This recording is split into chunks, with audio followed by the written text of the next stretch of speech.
Oh my gosh. Okay, I'm back. I'm back. This has been so hard. I'm so sorry, y'all. This is my third time going live. If this doesn't work, then I'm just gonna have to just use my phone. I'm really trying my best to make it work. I'm sorry. I'm sorry. I ended the stream by accident. So hopefully y'all could join back again. I'm gonna wait a few minutes. I hope y'all could join better. Please forgive me. Please forgive me. All right. Let's try this again. It was my fault. I exited out of the live by accident. Y'all could tell I'm not technical at all. I'm so sorry. I'm sorry, y'all. I'm sorry. I'm sorry. It was my fault. Because I was clicking. I got the clicking too quickly. You know, when you click too fast, and click. And then I realized y'all disappeared. All right, y'all. So thank you for understanding. Yes, I'm. Hey, how creative mind. How you doing, sis? Yeah. So let's start from the top. Okay. Let's. You know what? Sometimes this happens where Dom is shaking his. What's wrong? Dom is shaking his head at me because he thinks I'm chaotic. So unorganized. Because I have to go. This is the funny thing, honey. Like, I can't do this prior. I can't troubleshoot before. I have to do all this I while have a I'm question. live. So, do you have another YouTube account? No, I don't. I only Why have one don't you account. create another YouTube account and then that is a test account? You can practice like this. Maybe I should do that actually. Oops. I probably Ah, should have done that. Okay, you know what? Let's start from scratch. We're gonna start because you know what? Maybe God wanted me to start from scratch. So you know what? Let's do this. All right, y'all. This is how I was the other night. For real, it's like sometimes things happen and you're like, what's going on? Or like, how can I make this work? So you know what? Let's start with okay, you know what? Let's start with what I was supposed to start off with. All right. We're gonna start off with marriage. Okay, so the point of this stream, what my main goal is to convince you guys or to at least make a case and say that in these times of economic uncertainty and also in the world that we currently live in, I understand that things are going on in our lives in the outside world, but my point is that you got to be ready, y'all, because let me tell y'all, you said I came in late today, so please start from, yeah, I'm gonna start from scratch. Now we're gonna start from scratch. Maybe it was something you gotta hear for real. What my goal is to tell you guys is that the main purpose of me doing this series, which is online dating in the modern world or dating in the modern world, is to show that no matter what time you're going through, which means that even if there's economic uncertainty, there's a pandemic, there are so many different things that are hitting us at once. It is not going to what I was going to say, it's not going to necessarily affect your ability to date in a way, because either way, my point is that you as like, especially if you're single and you're dating and you're trying to scope people out, pandemic and economic uncertainty never stopped anyone from dating. Just letting you know, people were still getting married, people still having babies. So those two things will always happen no matter what the world looks like. And my point is to get you guys prepped and prepared for this year and also for the years to come, because you got to start identifying different people and being very selective of who you choose as a spouse. When I met Dom, it was right in the middle of a pandemic. We met in July of 2020, right when the pandemic was at its peak. And I never imagined that I would have met my husband in those circumstances. But again, people were still dating. I was still getting dates. People were still checking for me. I was still going out there. I was still meeting new people, even in the midst of a pandemic and lockdown and shutdown. And so, what I'm trying to say is that no matter what happens on the outside world, I don't want you guys to think that, oh, that means that, okay, now, oh, like I can't date anymore, or I can't get a new job, or I can't do this anymore. Like life is still going to continue, whether there's war, whether there's a famine. It don't matter what's going on. Life is going to keep good lifing, because at a certain point, your life will still continue. You're not going to stand still and be at a standstill just because things happen, right? It just keeps going and evolving. But anywho, let's start from the top. So my point is that are dating apps a serious option for you guys in 2025? I had started the last live that I did before that got cut. I started out by saying that I was a serial online dater, and I started online dating from the years of, like, I would say around 2007, 8, up until I took a break when I was like about 20, I'd say 27, 28. And then from there, I kind of slid off of the apps. And then while I was in Korea, I did a little, I jumped a little bit. I did a little, a little I dipped my toes into online dating because I wanted to see what the scene was like in Korea. But then I quickly realized that I wasn't being taken seriously. And so I just stopped online dating. And what ended up working for me was doing what I loved, which was language exchange, because I really wanted to learn Korean at the time. And I wanted to do activities where I would love the activities and I would enjoy doing the activity, but also meet different people. And so when I switched my mindset from meeting people organically through the love of hobbies and the love of travel and the love of things that I actually like doing, that opened the door for me to meet the man here, which is my husband. And from then on, again, we met in July of 2020, right in full pandemic. Our relationship was literally developed and we grew as a couple during the pandemic. We got married in we met in the pandemic, got married during the pandemic, and yeah, we grew as a couple during the pandemic. And so I feel like I wanted to talk about this subject because a lot of women, especially, we think that like during those times, like, oh, it'll be harder to meet people and it'll be harder to connect with people. And I'm here to tell y'all that that's not the case. You still gonna meet people. Now, the difference is you want to meet the right people. And especially when I talk about culture on this channel, I want you guys, especially if you want to date someone from a different culture, different race, different nationality, it is important to know how they think and how they perceive women who are dating, especially if you're dating online, because there's a different perception. Definitely, online dating is seen very differently in the West than it is in the East. And I would almost say that even in Europe, it is seen differently than it is in the United States. So we're going to get into that right now. So that was my point, y'all. So I'm glad that it actually, the live stopped, so I can at least like give you guys like the premise of the live. But anyways, let's share the screen. Okay, let's share the screen again. But this time I'm going to share it properly. And first, I'm going to go into different categories. So the first category that I'm going to go into is why marriage is important. Why do I promote marriage? Why is Romy promoting marriage and dating when the outside world is saying that we should decenter men? Outside, I'm hearing a lot of conversations about decentering men, not dating, the 4B movement, um, having higher standards, which you should. And how can you, in this world of decentering men, find a man that will, I guess, how can you find a man that you are going to be compatible with and that's a great life partner for the future? Because there's a lot of, I would say there's a lot of, I'm trying to look for the word, but when you dating somebody, okay, I'm gonna keep it real with y'all.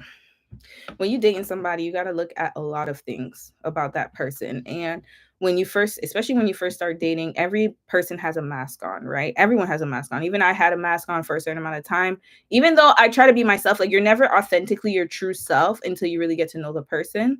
But some people, they keep a mask on because they have like a hidden agenda, right? So they try to get in your pants, or they trying to get something out of you, right? And so how do you navigate that in this world, in this current world today? Especially, I'm going to talk about how to identify the men that are not for you and men who have different experiences or different expectations, especially men who are being more red pilled these days, or we call it right wing. There's a lot of right wing politics going on, and a lot of men have that kind of incel mindset. And that is definitely going to impact how dating looks in the West. That's for sure. And especially in the East, too, because in the East, a lot of men are very conservative. Men are starting to be more conservative, whereas women are becoming more liberal. And so you got to really take into consideration that the dating landscape is not the same as it was 10, 20 years ago. I feel like 10, 20 years ago, men were a little bit at least trying, well, the appearance of progressiveness, right? But then slowly you're starting to see that men are, one, being more non-committed in the West, because we're going to talk about that, is different in the East. There's a level of non-commitment and a level of you being more traditional, or men being more traditional, which means that they might not value your education, they might not value um your career, they might not value who you are as a woman, they might have more traditional values, and so you got to be careful about that. There's a lot of that going on now these days. However, that is not to scare you guys, that is just basically for me to give you guys the research and to let you see and kind of make your own decision and choices of how you would like to date going forward. But I'm just here to give you guys information of dating, whether online dating apps work or not, and what we can do to move forward. So, with that being said, let's start today's episode. All right. Why is marriage important? Now, let me see if I can finally share the screen I want to share. Okay, you guys should be able to see this screen. So, yes, you can see it. All right. So, let's get to it. Now, marriage, most people don't realize that there are certain builders, wealth builders, right? And so I know in our community, and I would say community, our community, as in the Black community, we don't value marriage as much as we should. And notice how in other communities they value marriage for a reason. And people will say, well, like it doesn't matter because you could get divorced. When I tell y'all, that is the most, and I don't want to say it in a mean way, but that doesn't make sense. Like the logic is not logicking there, because even if you do end up not working out and getting divorced, you are still more protected than somebody who is unmarried. That is bottom barrel. And I'm talking about unmarried, not as in single. I'm talking about living with a mate and you are unmarried. Unless, again, we talked about it, unless you live in a common law state, which again, they're trying to get rid of that. So that's not going to happen. And also, unless you live in a common law country such as Canada, but even then, there are different types of rules and regulations that go on, and that you would need to that you don't have the same benefits as a married couple. Now, why is marriage a wealth builder? Here, for richer or poorer, the economics of marriage. So, marriage is an expensive affair. However, long-term married couples enjoy significant financial advantages as long as they don't get divorced. So the key is to get married to not get divorced. Now, I know a lot of y'all going to be like, how can you do that? That's impossible. You can't really predict whether you can get married or not get divorced. Look, we're going to read about that. All right, so now let's start with why marriage is a wealth builder. All right. So here, this article kind of goes into how the global market is geared towards marriage. Hold on, let me see when this article was. This was written in hold on. Do I see the year? Okay, it doesn't say the year, but I don't think this is that old. But anywho, the marriage market is 300 billion per year. So people are getting married. Right? Expensive ways. We don't talk about that too. And they said that over time, the institution of marriage from the 1950s, things have changed from the 1950s till today. And basically the traditional roles of men to form a union based on practicality and compromise to today, when it is largely seen as equal partnership rooted in love and mutual respect. So back in the 50s, it was more traditional. Marriage was seen as more traditional, and it was based on compromise and being practical. Whereas today, it's more of equal partnership, love, and respect, which is true, because I would say that my marriage is definitely based on equal partnership. Now, a growing number of individuals, they say, they are choosing to unshackle themselves from society's norms, which is okay. There's nothing wrong with that. And they said that it is true that divorce can be costly to the point of bankruptcy. And marriage, however, marriage actually tends to lead to increased wealth. Y'all see that here. Increased wealth. Okay. Married couples are considerably better off than their single peers as long as they take their phrase till death do us part literally. Okay. Literally. So now cashing in. So now they get into why married couples are at an advantage. They said that there was a report written in 2005, Marriage and Divorce's Impacts on Wealth, and it followed the net worth of individuals through their 20s, 30s, and 40s, and found that the wealth of married respondents increased by 14% each year they were wed. Compared to being single, married people almost doubled their wealth, increasing it to over 93%. So if you get married to the right person, again, right person, and that's what we're going to talk about today. We're going to talk about it. I'm going to go into articles. 14%. Your wealth will increase by 14%. And married people almost doubled their wealth, increasing over 93%. And there are three main principles that explain this considerable difference. The first is related to savings. Married couples save more, as thinking and living as a unit, so to speak, is more conducive to long-term financial planning. Married people are more likely to buy homes or make other investments together than people who are cohabitating. I talked about that in another live prior. And it also says that knowing the relationship is for life inspires a greater readiness to invest and plan for the future. That's true, because if you know you're going to be with that person forever, you're more likely going to invest in your relationship. Cohabitating couples, on the other hand, y'all know that means, however, tend to save and invest less while keeping their finances separate. In this sense, at least, they are not fully committed to one another as married couples. Now, I will say that's not always the case. I know some cohabitating couples have joint accounts. However, when it comes to, again, wills, estate planning, and all that good stuff, it is very difficult to do that if you're cohabitating. It's not the same. It's not the same playing field. There's not leveled compared to marriage. Now, they said in the UK, for example, 31% of cohabitating couples keep their finances completely separate, and just 54% are homeowners in comparison to 74% of married couples. And they said that cohabitating couples are in poorer health compared to married couples. Yada, yada, yada. Okay.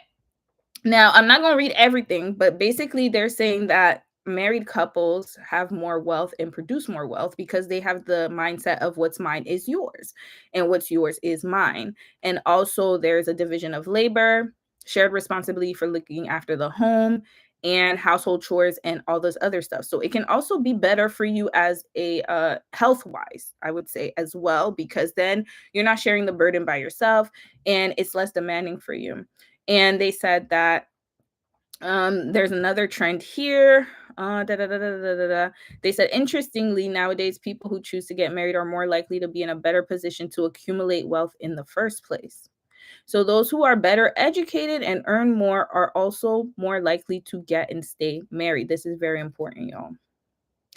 Better educated and earn more are more likely to stay and get and stay married. And they said one of the reasons the married are wealthier is that today's group of married men and women are more selective. I think I spoke about that before. And there is a growing gap in marriage rates between educated, professionally employed people and less educated workers, whose real wages have stagnated or fallen over the last 40 years. And marriage is a marker of financial stability. In many cases, couples wait and save until they are financially secure before taking this step, particularly if the intention is to have children one day. And then they continue and say that there's bonuses from the state, federal government. I spoke about it in a live before, so I'm not going to go too much into detail about it. But yes, when you get married, you do have a lot of tax benefits and a lot of other social welfare benefits, yada, yada, yada. Okay. And they basically were going through like how divorce is very costly, y'all. And it can create, like, the problem is divorce is very costly and it is a risk if you marry the wrong person again and again and again. I'm gonna keep saying that. I'm gonna hop back in. Hold on. This is how we learn. Hold on. Hey Tyra, how you doing, sis? So I'm gonna stop sharing this screen real quick because I want to get back on the mic here. I'm gonna get back in the camera. The reason I read this first is because I am going to show you guys something that's crazy. Okay. Y'all notice in the article, they said that marriage is a financial marker and it sets you up for the future. Now, I'm going to tell you guys my experience in Korea. And this is the reason why I decided to really dive into this topic, because I want you guys to see how different the mindset is about marriage in the East versus the West. And to be honest with you, it made me really grateful and thankful that I had the experience that I had in Korea and that I found the spouse that I did in Korea. And not saying that y'all gotta go in Korea and find your king. I'm not saying that. But what I'm trying to say is that they look at marriage completely differently. And I'm about to show y'all. Let me pull up this article for y'all. So I bought that article, the one for economics of marriage, for a reason, because I want to set the stage for what I'm about to show you. Hold on a second. Hold on a second, y'all. Let me get this article. The next article that I want to show you guys. Let me grab it. Here. We gonna get into this article, y'all. Okay. I'm gonna share my screen now. Now I'm getting the hang of it. All right. Now we gonna get here. We gonna share this screen. All right. So marriage race. South Koreans get cautious and calculative in search for the one. This was written in 2024. So not too long ago, y'all. A few months ago, June 2024. Y'all see this beautiful little couple right here with the little cherry blossoms. All cute. Now, they're saying here, hold on, let me whiten the screen here. Why is it so hard to find someone to marry?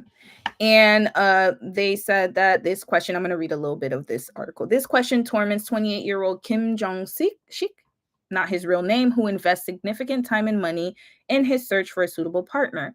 For him, it is not at all about love or destiny, but about finding someone with whom he can build a decent family.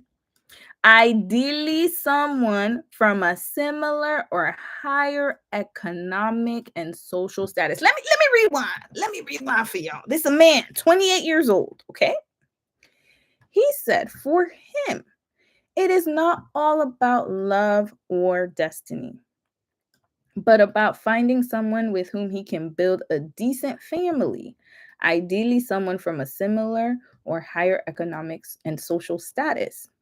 While I used to fall for romance and attraction based on instinct in the past, now I think about whether the person is competent, financially stable, and suitable to develop a future with.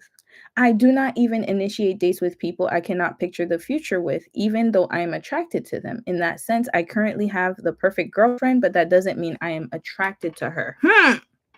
We're going to continue. Although he has a perfect girlfriend, quote unquote, Mr. Kim added that he is still contemplating the most fitting partner for a successful marriage, a struggle shared by many young Korean adults navigating the marriage market.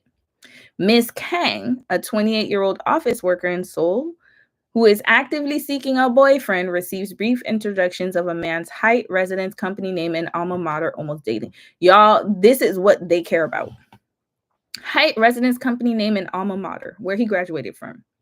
It is an unspoken rule among Koreans in their 20s and 30s to prepare such descriptions, often accompanied by 2 or 3 pictures to facilitate blind dates arranged by acquaintances, according to her. Rather than meeting random people from dating apps or social gatherings, they prefer strangers introduced by friends. You see? Hold on, we're going to sit for the people in the back. Rather than meeting random people from dating apps or social gatherings. They prefer strangers introduced by friends, as the person is better vetted and there is a lower chance of meeting swindlers or someone weird. They don't like dating apps, y'all.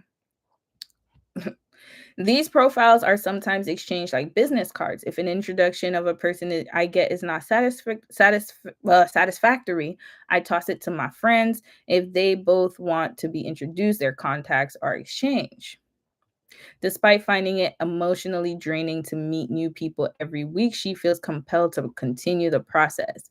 Everything feels like a business, having to mull over all the conditions, but I fear that if I don't find a boyfriend to marry now, I will be left with only a few choices of eligible men, and that makes me keep searching, she said. I feel like I'm in a race competing with other women my age to find a good boyfriend before everyone takes them all. Because they get married really quickly, y'all. Miss Kim and Kang identify as part of the MZ generation, known for being more liberal, self expressive, and inclined towards the fulfillment of personal pleasures. Born in the 1990s, when South Korea reaped the benefits of economic growth and technological advances, this generation also faced significant pressures and challenges in a highly competitive and rapidly changing society. Okay, so then basically they continue and say that this has influenced their choices in the pursuit of marriage. Notice this is not dating for them. This is marriage for them. They do not date to date. They date for marriage. And Miss Kwak Kum Ju, she is a professor of emeritus of psychology at Seoul National University, points to widespread perception in South Korea that marriage is one of the keys to attaining a successful life. Let's read this again. Psychologist professor, so professor of psychology, said that this points to a widespread perception in South Korea that marriage is one of the keys to attaining a successful life. They got the blueprint. Korea is a society that strongly encourages individuals to strive for improvement, earn more, and achieve promotions. The country's rapid and condensed development placed a premium on success and advancement, intensifying materialism and consumption. This is why prospective partners are often meticulously evaluated on factors such as occupation, salary, physical appearance, age, and lifestyle. Even family backgrounds, including parents' jobs, education level, and pension coverage, are considered. They don't care. They want to know everything about you. Ideal partners in the market. Rather than finding a compatible partner, people often seek those who rank highest in economic and social aspects, like graduating from a prestigious university or working at a major conglomerate. Rankism is prevalent in Korea. And because Korea has or was a hierarchical society, even though there are no formal classes among people nowadays, unseen classes still define individuals. According to Duo information, y'all, I'm going to talk about Duo in a second. Duo is one of the top matchmaking apps in South Korea. We're going to talk about them. One of the major matchmaking businesses, the ideal husband is typically 178 centimeters tall, earns 60.7 million won or 59,000 US, I guess. That's Singapore dollars they put there, but I think it's about maybe 65,000 USD, probably a little bit more. I'll say 70. And they must have 335 million won in assets, is 2 years older than the woman, a university graduate, and an office worker. The ideal wife, let's get to the wife because we on this channel, we're mostly women in this channel.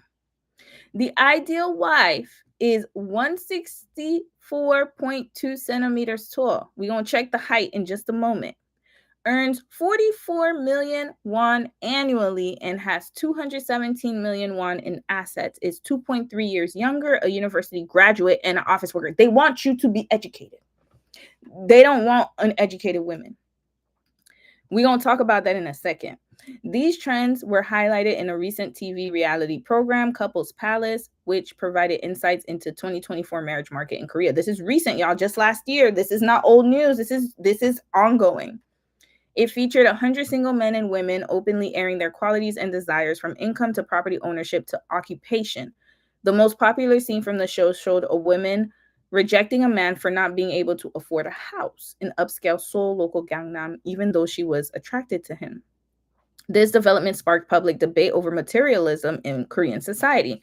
Reviewers found the show successful in presenting the paradoxical phenomenon of a boom in matchmaking despite all-time low births and marriages. And marriages have decreased over time. So it went from 435,000 in 1996 to below 200,000 in 2021, a record low of 192,000 marriages in 2022. And we're going to get into why women don't want to get married. We'll say men want to get married, not the women. And though there was a slight uptick last year with 194,000 marriages, observers said that this could be be due to couples trying to tie the knot after being held back in COVID-19. That is very factual. A survey by Statistics Korea last year also highlighted that only half the population considered marriage as essential. So we're going to talk about why that is. The sentiment was particularly strong among women. It's the women that don't want to get married, while only 29% of teenagers viewed marriage as a necessity. Women are choosing not to get married, not the men, though. Now, matchmaking risk management. We're going to get into that. Duo information reported that a high number, wait, sorry. Yeah, Dual information reported a record high revenue. So people, it's so crazy. Like they're saying that only half of the population considers marriage as essential, and it's mostly women who don't want to get married. However, they're saying that they hit a record high revenue of 38.2 billion. So who is paying the matchmakers? I'm confused. I'm getting confused right now, and I'm trying to figure out who is paying the matchmakers. 38.2 billion won last year, up 5.2% from the previous year. So the matchmakers are making bank. So something ain't right. Is it the men that's paying the matchmakers to matchmake with the women?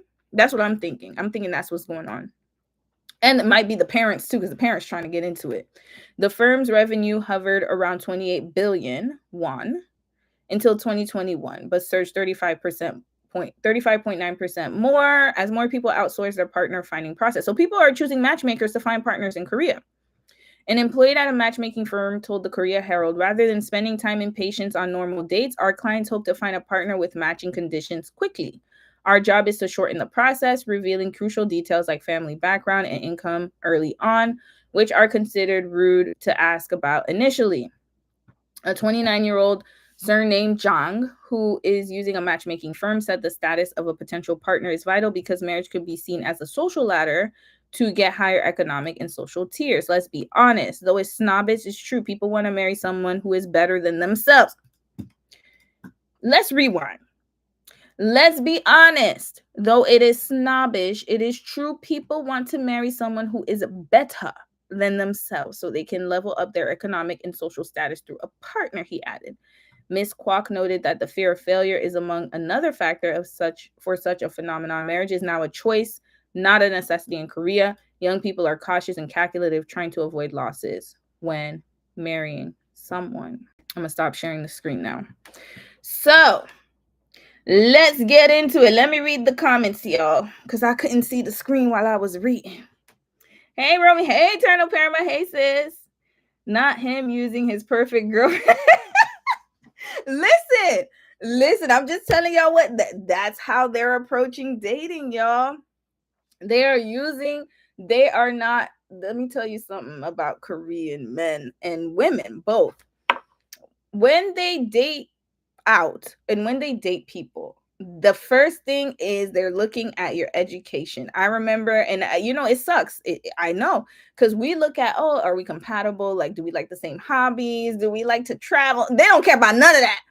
They want to know, who are your parents? What do your parents do? What do you do? How do you do it?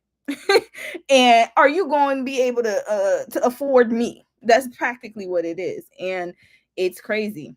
Yeah, they don't look at it as a romantic thing. It's more of a strategic, like, okay, like, does this person fit into my life, and how can they make me more financially better for the future? um People like him need to stay single because he is likely the type that sees children as his legacy and not taking part. Yep, sounds like he wants to marry a woman he can go 50-50 while she's the main one cooking, cleaning, and doing it. That's possibly what he wants. Yep. I mean, I date with a view to marriage, but goodness, I don't want to treat it like it's transactional games. We don't see it. Oh, wait, it was only audio? No. Okay, sorry about that, y'all. I'm going to try to see if the other screen is better. Something clearly isn't working. I'm not a fan of height. Yeah, let me tell y'all something, y'all. Okay, so I'm glad you brought it up, Eternal Paramore. I can see them going back to doing arranged marriages like India. They are. We're going to talk about that. And hopefully, okay, you know what? Let me try to share my screen again. It's been a hard, rough time, y'all, because I'm trying this new streaming software. So we're going to see if it'll work. Let's talk about matchmaking. I'm so glad you brought that up, because here we go. Because this is what's happening in 2025 in Asia. I'm going to tell y'all what's happening with them. Oh, thank you. Hi, CFT. Hey, sis. I'm doing well. I'm trying this new streaming software. Y'all can see the new background. And we're going to see if it's going to work. Today's stream might be a little all over the place, but we're going to try to make it work. Okay. Let's try to see if this will work. Hold on. I'm going to switch my screen now to this one. Okay, and then I'll test you guys and see if it works. So let's share the screen again, and then I'll see if it works. Can you guys see it?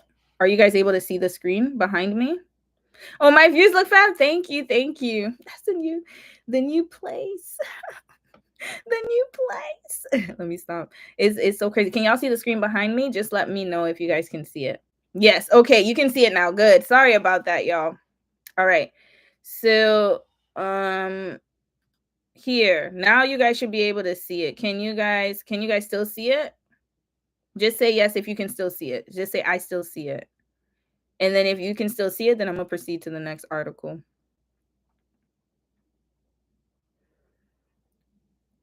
Oh, camera. Oh, yeah. Oh, thank you. It's the same phone. That's the crazy thing. I'm using the same phone, but it's reverse. It's the way it's supposed to be. The problem is before I had to film with the front camera because I didn't have this setup like with my laptop and stuff. So I had to film it like face forward, so the quality was grainy a little bit, but now okay, good. Yeah, thanks y'all. Okay, let's continue. And I'm gonna address the comments y'all said he looking for a 50-50 wife. And yeah, I mean, this is okay. I'm gonna get into it. But yeah, let's continue. So it's a good eternal paramount. You brought up a good point. Governments are starting to get involved, y'all. Governments are getting involved now because they want people to get married because they're noticing the birth rates going low, and they're starting to be like, whoa, whoa, whoa, whoa, what's happening? So now governments are organizing matchmaking in Asian countries, not just Korea. There's not just Korea, Japan, Singapore, India, all of these countries. Now you're going to see matchmaking happening because they want people to get married, which is going to pose a question. As I was saying earlier, like, are online dating apps unserious? And does it really matter how you meet someone? Or if you meet someone, like, should we adopt the Asian I guess the Asian way of meeting spouses? Like, because you guys, it's a controversial topic because I saw y'all saying in the comments, oh yeah, he's looking for a 50-50 wife, and he wants somebody to do child labor and child rearing, which is true to a certain extent. However, when a man chooses how you choose your spouse, like like if you're looking at your spouse not just for love but for economic and financial purposes, is that a bad thing? Is it something that we should start adopting, is what I'm trying to get at. Like, should we have that kind of mindset when we meet someone, or should we strictly continue doing what we're doing, which is meeting someone for love and not for economic, I guess, growth, or thinking of your future as far as like economic future and financial stability? It's a controversial topic, y'all. This is very controversial. Okay, let's get into the article.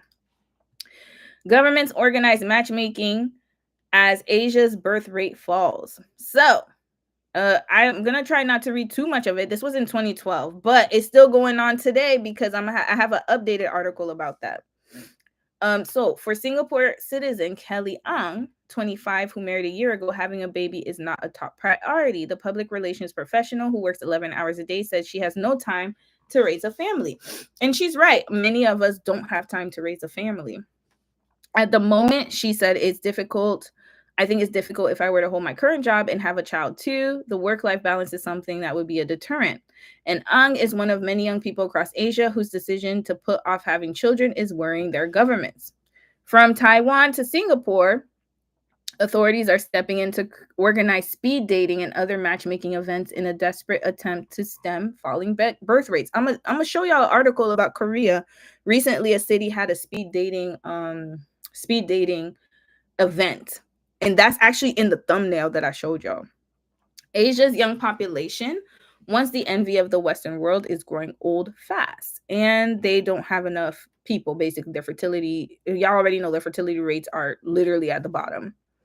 And it says that Asia's most developed economies, such as Singapore, Hong Kong, Taiwan, and South Korea, were among the top 6 countries with the lowest fertility rates in the world. And it's due to rising education levels, late marriages, and long working hours among women. And so they were just talking about like the fertility rate, which we don't have to get into. We already know that. Now, Asia has long reaped the benefits of what is called a demographic dividend, or positive effects of a youthful population in the form of a big labor force and high productivity that is changing fast. And it says, take the case of Japan, which has the largest number of people above the age of 65 in the world. Older people make up 25% of its population. Blah, blah, blah, blah, blah. All right, now let's get into the nitty gritty. In Singapore, they have the Ministry of Community Development, Youth and Sports has accredited 11 dating agencies through initiatives like the Social Development Network, and it facilitates marriage via speed dating and salsa workshops. So the government is starting to put programs for people to meet people. In Taiwan, the central bank has started playing matchmakers. Y'all, look at that. Central Bank has started playing matchmaker by organizing get-to-know tours for public and private sector employees so they can meet each other. And these trips include sightseeing and speed dating events in upscale hotels. And then next, we have Thailand. They're considering measures like tax incentives and more affordable childcare services to encourage couples to have children. And so now we have this professor, Gavin W. Jones. I assume that he is an American, possibly, or British. And he is recently he was working at the Bangkok. Wait, who was recently in Bangkok working on population? Okay, so he was working in Bangkok, my bad. And he said authorities are trying to make their labor markets more family friendly via longer maternity leave and baby bonuses.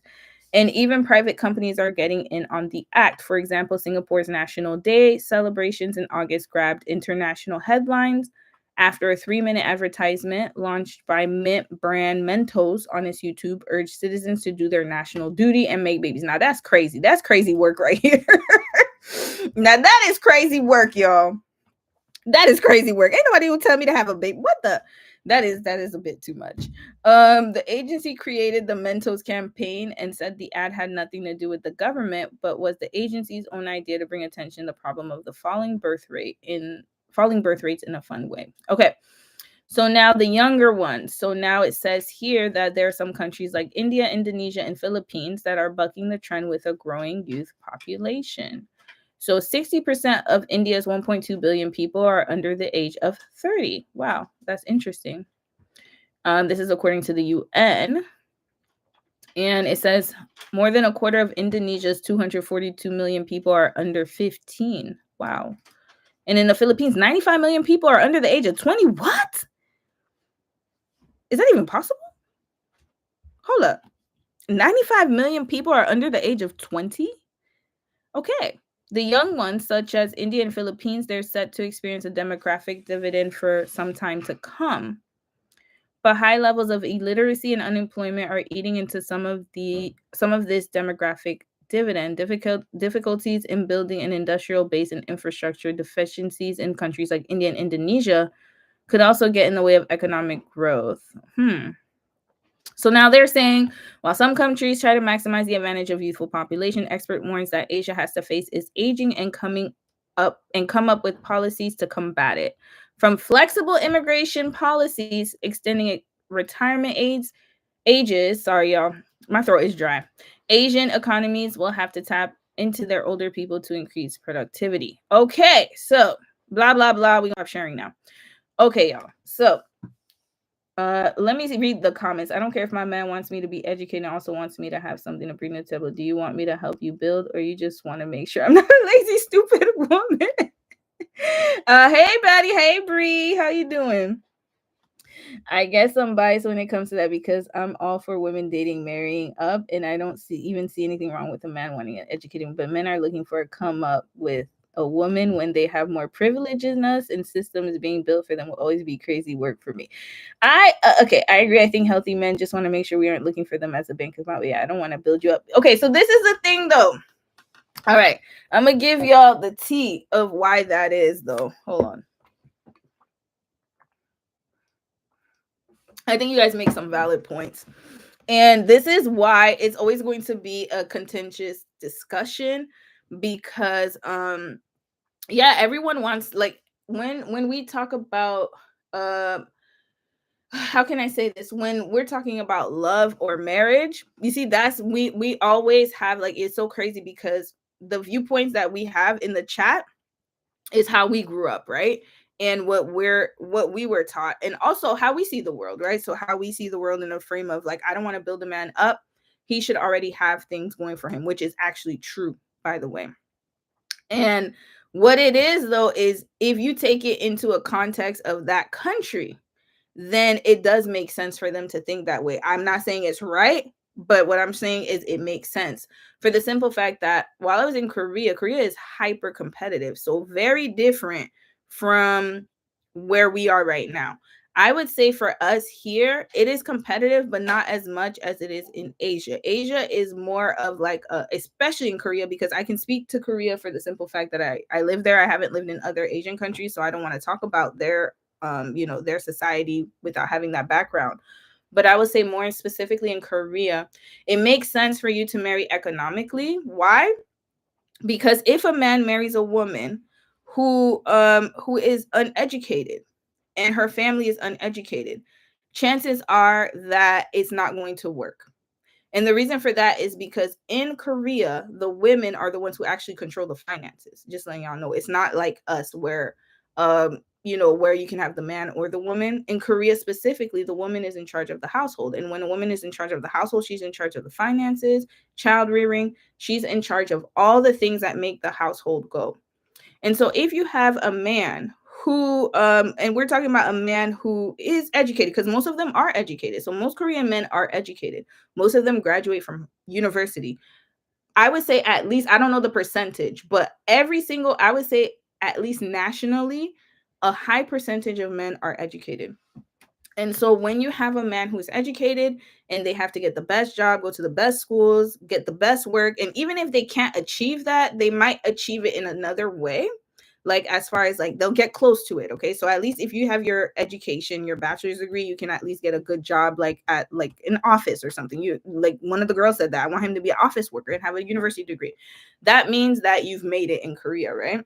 And so now, if you have a wife who doesn't have as much education as you, it is not going to look good societally. And also, it is going to restrict you a little bit more because she might not. I'm not saying that she doesn't know, but it's different for us here.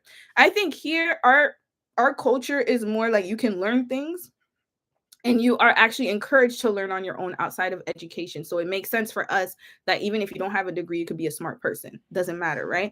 But in Korea, it's a whole nother mindset. It's more so like they think that if you're not educated, if you don't have an education, that means that you are not as, I guess, they see it as, I'll be honest with y'all, they see it as you're not as smart. And so when they're talking about those kind of things, like when they go into society and they say, my wife graduated from here, they want to be able to say that. You get what I mean? It's more about how the optics look, I would say. And also, they want you to be able to think outside of the box, right? And to do different things. And they want women who are actually educated. That is a fact. That is a fact. I even asked Dom last night. I was like, "Hey, would you have married me if I didn't have an education?" He said, "No, that's not what I want." And I would say that a lot of Korean men do not want to marry women who are uneducated. And the only ones who do usually are poor farmers or people in a lower tax bracket. They don't mind marrying someone who doesn't have an education. But then when you see an educated man, it is very rare to see an educated man with an uneducated woman and or vice versa. Yeah. So hold on, let me read more comments. Yeah, you have to be smart enough to stand beside high value man. He needs to know you can handle the family while he's gone. Respect that. It must be a man. Yeah, that's the thing. So in our culture, it doesn't matter. To be honest with you, I think that in our culture, in Western culture, when we look at love and relationships and education, I would almost say that for me, education is important. But however, like you can meet a lot of intelligent people who are uneducated and they can get far in life, is what I'm saying. So, like, for example, you can have someone who's never gotten a college education be an owner of a company or be it like freaking Steve Jobs didn't even graduate. He was a dropout. Mark Zuckerberg was a dropout too. They were all college dropouts. They don't even have their college degree, and they're able to make multi-million billion-dollar companies. So it's in North America, I would say, especially in America, you can get away with not having an education and still being wealthy. So it's not as important, right? Whereas in Korea, you cannot be wealthy and not have an education. It's impossible. It is impossible. It is like a needle in a haystack. Like you ain't never gonna find, it is very rare to find an uneducated person who is a wealthy person. It's just not gonna work in that society. And so I like, that's what I said. Like I'm just explaining like why it would make sense in that context. However, in our world, that doesn't make sense. Exactly. Um that's totally different from our culture. Yeah, absolutely. 100%. In more Western society, there are many people who are successful without going to college, so it's a completely different. Exactly. So that's what I was saying. Like, if you look at our society, like that's why America is so unique in its in the like in the way that America is built is very unique compared to even the UK, even France, even Canada. Y'all, Canada is one of the most highly regulated countries in the world. Everything that you do here needs to be regulated. So, for example, if you want to do anything, even construction, anything has to be, you have to be licensed. There are colleges for everything. We have colleges for college of physicians. We have colleges. And when I say colleges, it means like you have colleges to regulate, regulatory bodies that regulate your field.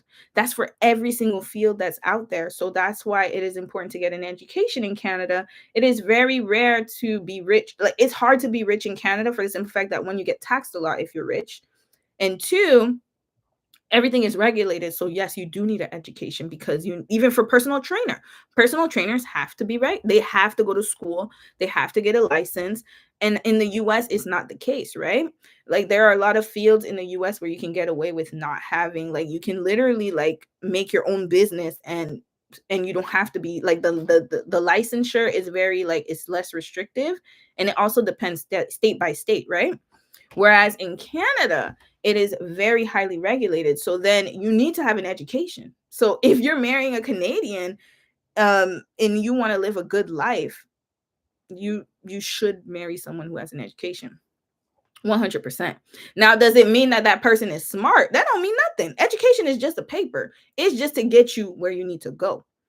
That don't, like, let me tell y'all, like it really, when I look at education, I look at it as more so like it gets you through the door to get to where you need to go, to build what you need to build your wealth to get to where you need to go. However, do I think that uneducated people are less than? No, absolutely not. There are people who probably make way more money than me that are less educated. However, for the normal average person, you need to have that degree because it's going to get you through the doors. That's my point. So yeah, I'm in disagreement with that statement somewhat. I mean, what were Koreans doing in the past? Not all Korean men married women who were extremely uneducated, or vice versa. The same goes with North America. That's a good point. So this is the thing. Hold on. Not all Korean men married women who were extremely uneducated. Well, you mean in the past, as in like they were marrying women who were uneducated? I think that's what you meant, right? Well, okay, I can tell you from what I understood from your statement, CFT. All right. If okay, in the past, and this is why they, you gotta remember, okay, let's put Korean history into perspective. Oh, okay. That I was making sure I understood your question before let's put Korean history into perspective. When you look at the dynasties, the Shilla, Joseon, all of those dynasties, right? The women, yes, the men and women were not like, because back then it was ruled by the kingdom family, so the royal family, right? And they had like a lot of empires, right? And so back then it wasn't seen as something that was really necessary. You could marry anyone. People married for love back then. That's a fact. That's even in North America too. However, the thing is that nowadays the playing field is totally different. So when you have, like, for example, Korea has such a unique history where they were after one of the dynasties, they were colonized by Japan. And so all of their like all of their educational institutions became Japanese. Everything became Japanese. Basically, they stripped Korea out of everything, right? So they were colonized by Japan, and then after they were colonized by Japan, that's when the Korean War happened.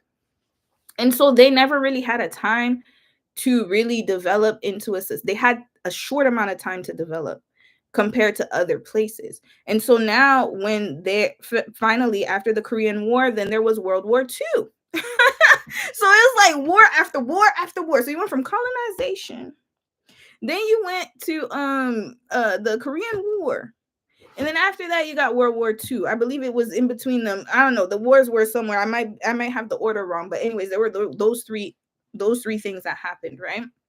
And so now, no, so it was, sorry, colonization, World War II, then the Korean War. Correct. So now you have a society that had to grow really quickly.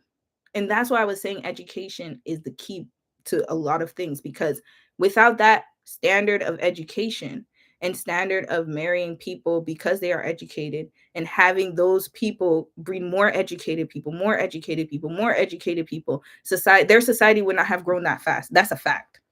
So they had to prioritize education because that's the only way that they could build their society up from the bottom to the top. So that's why that has stuck around for so long, is because they had to grow fast. They had no choice. No choice in it at all. They had to.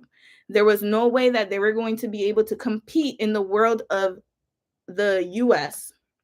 US was dropping atomic. You got people like Einstein coming up with the atomic bomb. You got people like Oppenheimer that created the formula for the atomic bomb, if I'm not mistaken. You have people that were already learning things, and different educated people in different countries that were already excelling at a faster rate. And so you have a country that was dirt poor and that couldn't even afford meat, and then they had to survive. So then they had to think of, okay, what can we do to build ourselves faster? Well, let's get educated, let's start learning, let's start building, and let's let our kids build. And so they are building, and their kids are going to learn more. And so the more educated we are, the more we focus on education, the better off our society is going to be. And now you have it spilled out into 2025, where, or 20, like modern times, I would say, where education is seen as so important, because this is legacy for them. This is the future, because they don't want to go back to where they were before, right? So yeah. Let me continue. um you said, I feel like it might depend on region, but the South, I know people making just as much or more with a lot of white collar in some trades. Yeah, they do. hmm Technical, let me tell y'all, but you know what? White collar, what I was gonna say, nowadays trades are making a lot of money, and they have an education too, like just a technical education, I would say, but they're making just as much, probably more than people who are university educated. So it really depends. Like it depends on what you're doing. But in Korea, trades are not making that. That's what I'm saying. Like it's so different, because I need to do a video on that actually. When you work a trade in Canada and in North America, you will make a lot of bank. In Korea, construction workers barely make anything. The trades are not treated that well. The people who make the most money are the ones in the office, the white collar, or is it blue? Yeah, white collar people. So it's completely different. Yeah, it's a completely different mindset. So that's why when I was talking about like the reason I'm bringing up the West and Eastern perspective is because I know a lot of, well, I wouldn't say a lot of people. Yeah, a lot of people are curious, but also we're going to be meeting people from different countries, different nationalities, different experiences. And I think that for the most part, most of the world kind of is similar in a way, where we marry for love and we marry for long-term partnership. Whereas in Eastern world, I find it so different, where they marry actually for finance and economic resources, which makes a huge difference in the approach and what they think about when they marry you. You know what I mean? And on top of traditional values and such and such. But I digress, y'all. Hold on. There's more. There's more to it. I got sidetracked, but I'm gonna talk more about finding true love. Hold on a second. We're gonna get back to online dating in the West now. Hold on. Let's get to, actually, I want to read one more article about Korea, and then I'm gonna hop into online dating in the West and what has been happening here. Okay. So let's get to here. Okay, we got another article that I'm going to go through Where y'all gonna say different stuff. Okay, let's continue. All right. Tell me if y'all gonna see this here. Let me know if you guys can see. Can y'all see this view? I think you guys can. Oh, CFT, you have a question? Are people in Korea who work in the trade industry disrespected? Then yeah, absolutely they are. 100% they are. It's sad. It's sad. They are disrespected. I wouldn't say disrespected, but they're not seen as, like, I'm telling y'all, the trades over there are not seen as a it's not a noble job. It's not a job that people would want to go after. So it's like kind of like you work in the trades because I don't want to say low class. I really don't want to say that, but yeah, they see trades as lower class. So when you have someone working in a factory or in the trades, people don't respect them. That's why it's like the material, because you got to remember also materials. Yeah, it hold on, let me see if I can find an article. After we read this one, I'm gonna go into that. Let me see if I can find an article to show it to y'all. Construction workers are seen as low class. So that's why I was saying there's a difference in the mindset. That's why they want someone educated, because then it's going to first of all, Korea is expensive. That's number one. Korea is a very expensive country. The price of cost of living is going higher and higher, and then also they have a low birth rate, so you already know it's very competitive. And so now when you look at trades in Korea, there's hold on, I'm gonna show, let me see if I can send you, I could show a video, because now I can screen share, so hopefully I can share videos with y'all. I'm gonna see if I can find it. Yep. Mm-hmm. Internal Paramore, you're right. It makes sense why it plays into colorism. Yep, yep, yep, yep, yep. Mm-hmm. Because bus driver is seen as something good. That's what I'm saying. Like, if you drive a bus in America, you can make pretty good money. Same thing with Canada. You get good benefits, you make good money. But in Korea, it's like nobody's gonna marry a bus driver. Like, I mean, obviously they're married, but they're married to somebody. Like, that's what I'm saying. Like, the status symbol is different when you're a bus driver in Korea. We're gonna go, you know what? Let me look into it right after we read this article. That's a good topic, actually, that I should have looked into that, but I'm gonna look into that now. So here we gonna look at Korean men prefer marriage, not women do not. So let's get into it. Roughly 7 in 10 Korean men in their 30s are interested in getting married, while women are more interested in staying single. So Korean men want to get married, y'all. They want to get married. Hold on, let me turn on my light real quick. Korean men are looking to get married. According to Planned Population Federation of Korea survey of 1,000 single men and women in their 30s, 30% of women did not want to get married. Sorry, y'all. Only 18.8% of men responded likewise. So only 18% of men did not want to get married. That's crazy. As long as they were successful or financially stable, 76.8% of men had the intention to get married, while 67.4% of women chose to stay single. Roughly half of the men believe realistic conditions to get married were the primary reason discouraging them from getting married. Okay.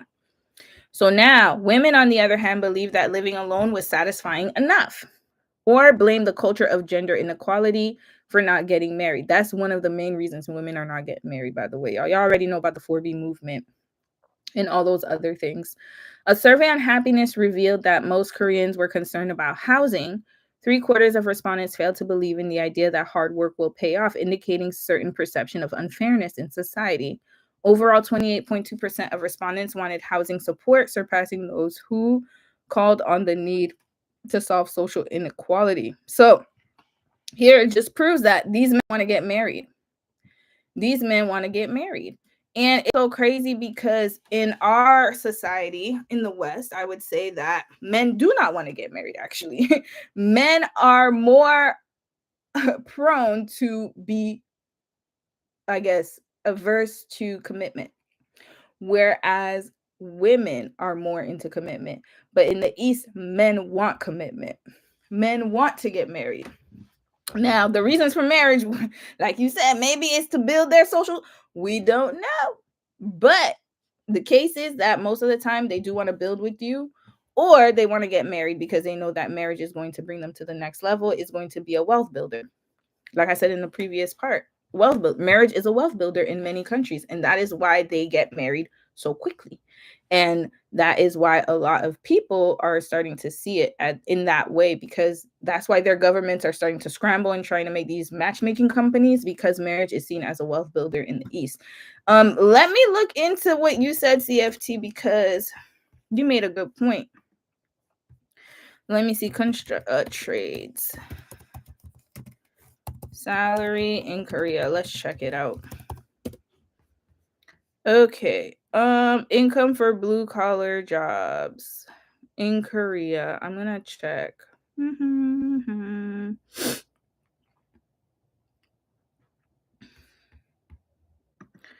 Let me see.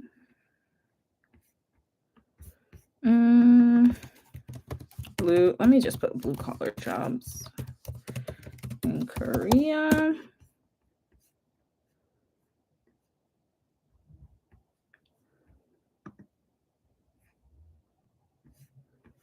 Okay, I'm gonna read 2 articles. Let me see this one.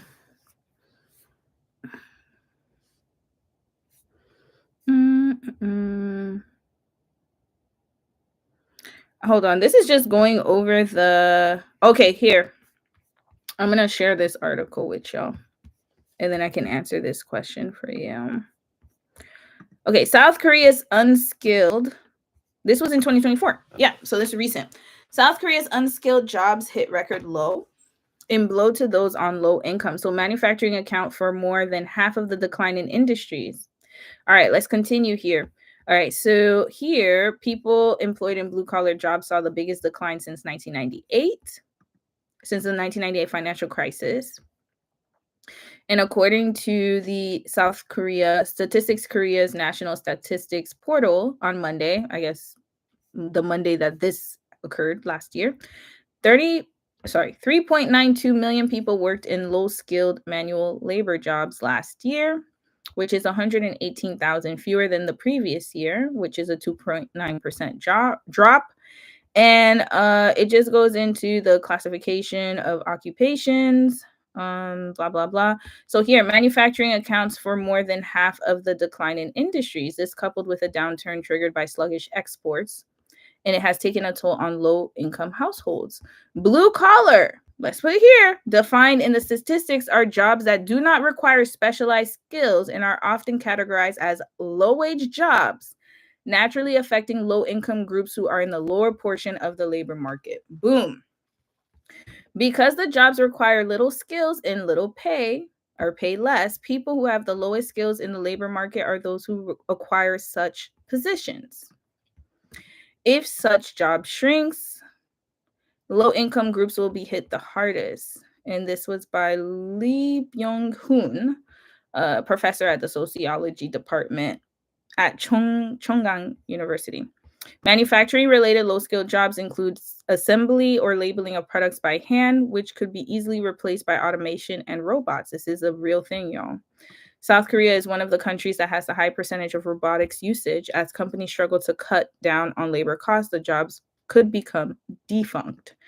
And if such trend turns out to be positive, the overall labor market will improve, where the number of better quality jobs require high-skilled workers and offering higher pay will increase. However, if not, it will put such workers in a position where the only jobs opportunities also it is hold on, let me get out of here. I want to share the bus driver salary. Let me see if I can find it. Oh, is the black screen again? Okay, hold on. Let me share again. Oh, that was weird. Hold on. Okay, maybe you guys can see it now. Here again. Oh, I forgot to do this. My bad, y'all. Can y'all see it now? My bad. Can y'all see it now? Let me know if you can see it now. I'm still getting used to this. Don't fight me. I'm still getting used to this new setup. I think you guys should be able to see it now. Okay, yeah. It was me. It was my fault. I forgot to click on the thing.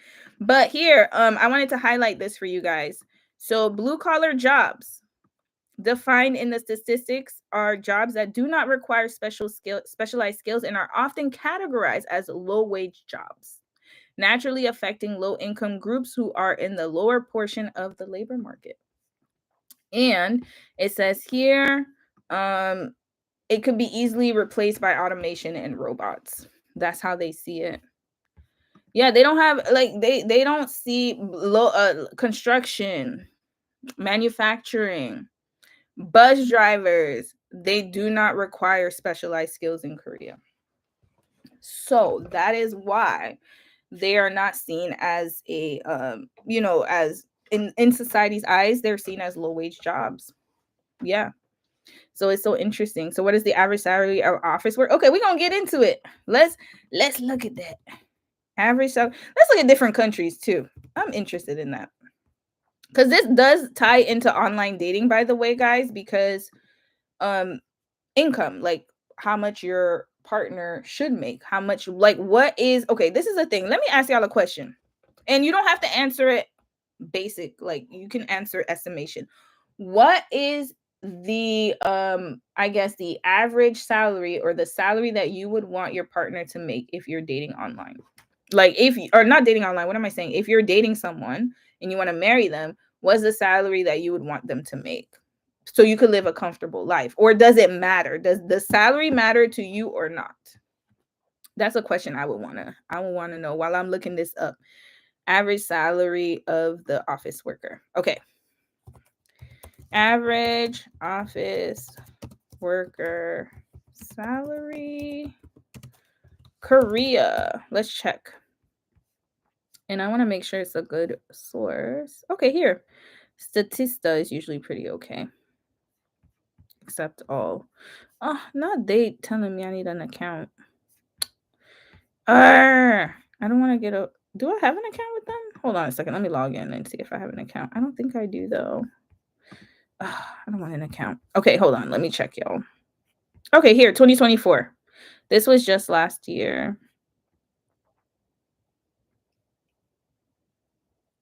I want to see the city. Hold on. This one is just telling all the salaries, but I want like an actual. Okay, here, average pay. All right, here we go. I got it here. All right, let's share my screen. For me, I say at least 70K per year. 70K US dollars. Have a growth mindset too. Yes.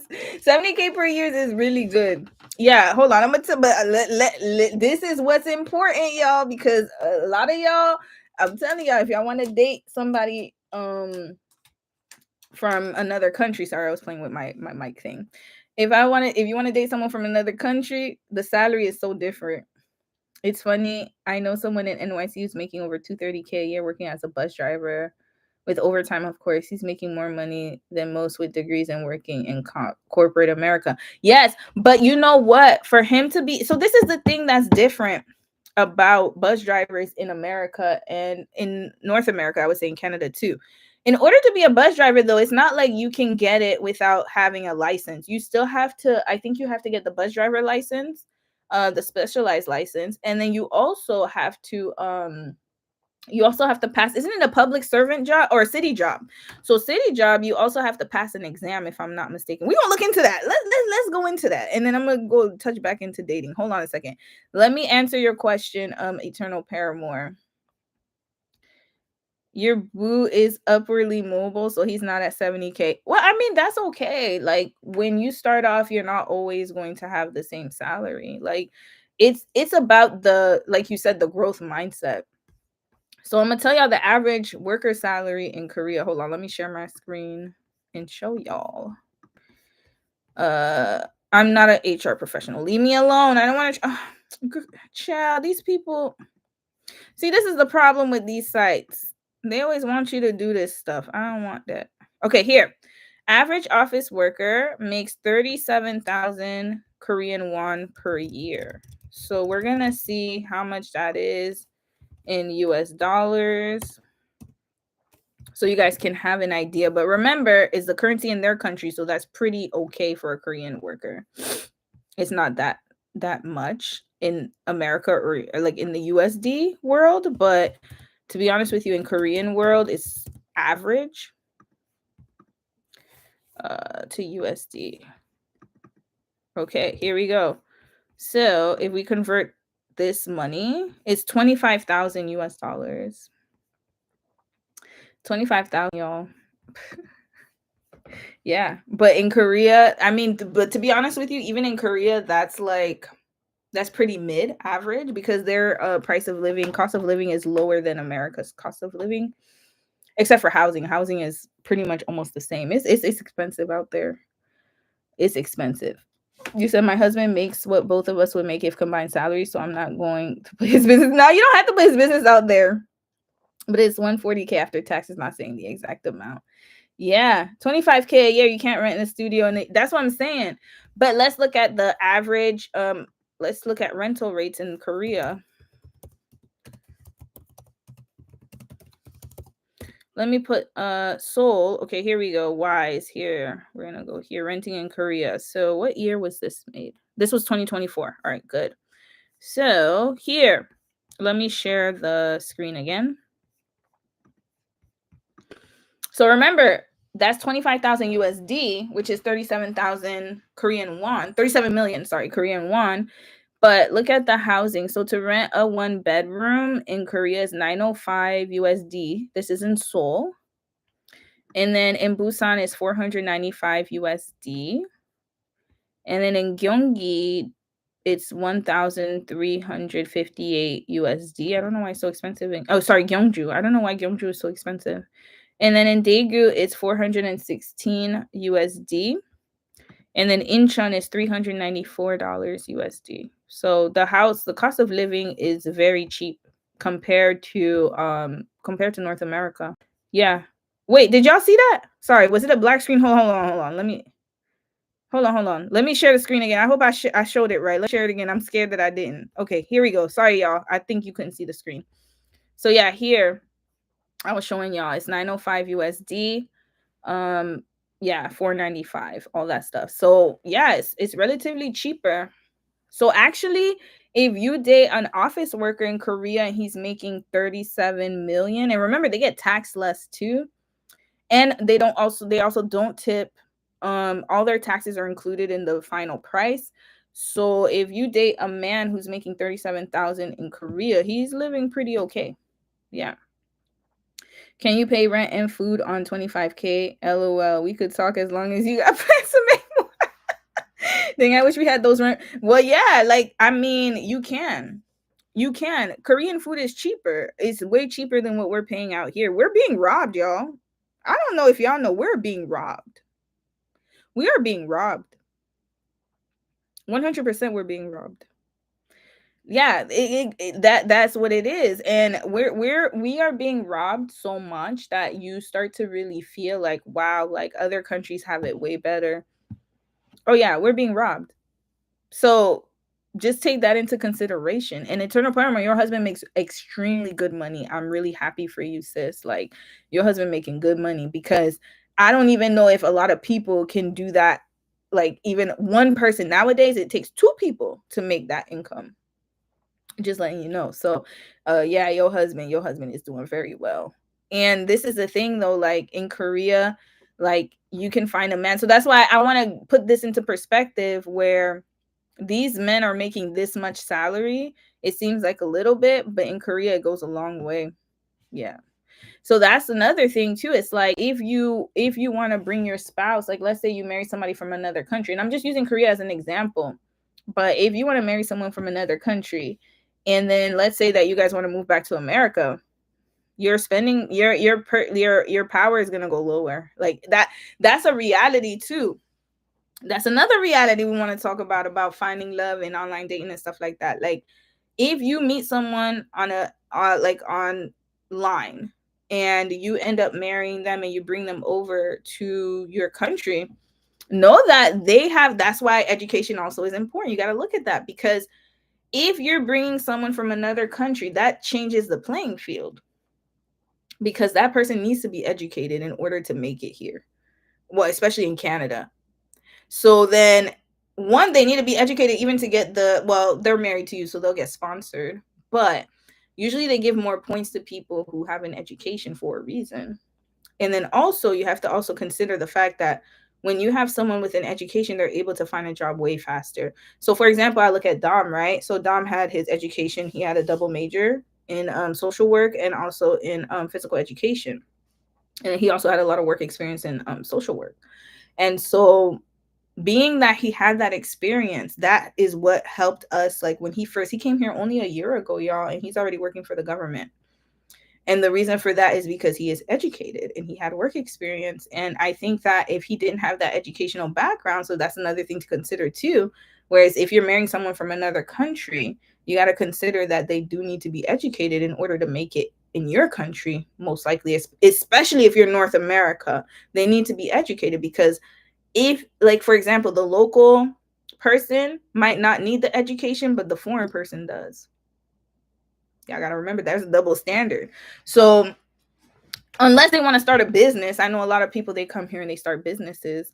That might be a good way to get, to start something. But again, you need capital. If you're just an average person coming from another country, you probably most likely don't have the capital to start a business. It's very expensive to start a business. Well, in Canada, I don't think it is in America, but maybe in Canada too, right? So you gotta think. Yeah, that's another food for thought right there.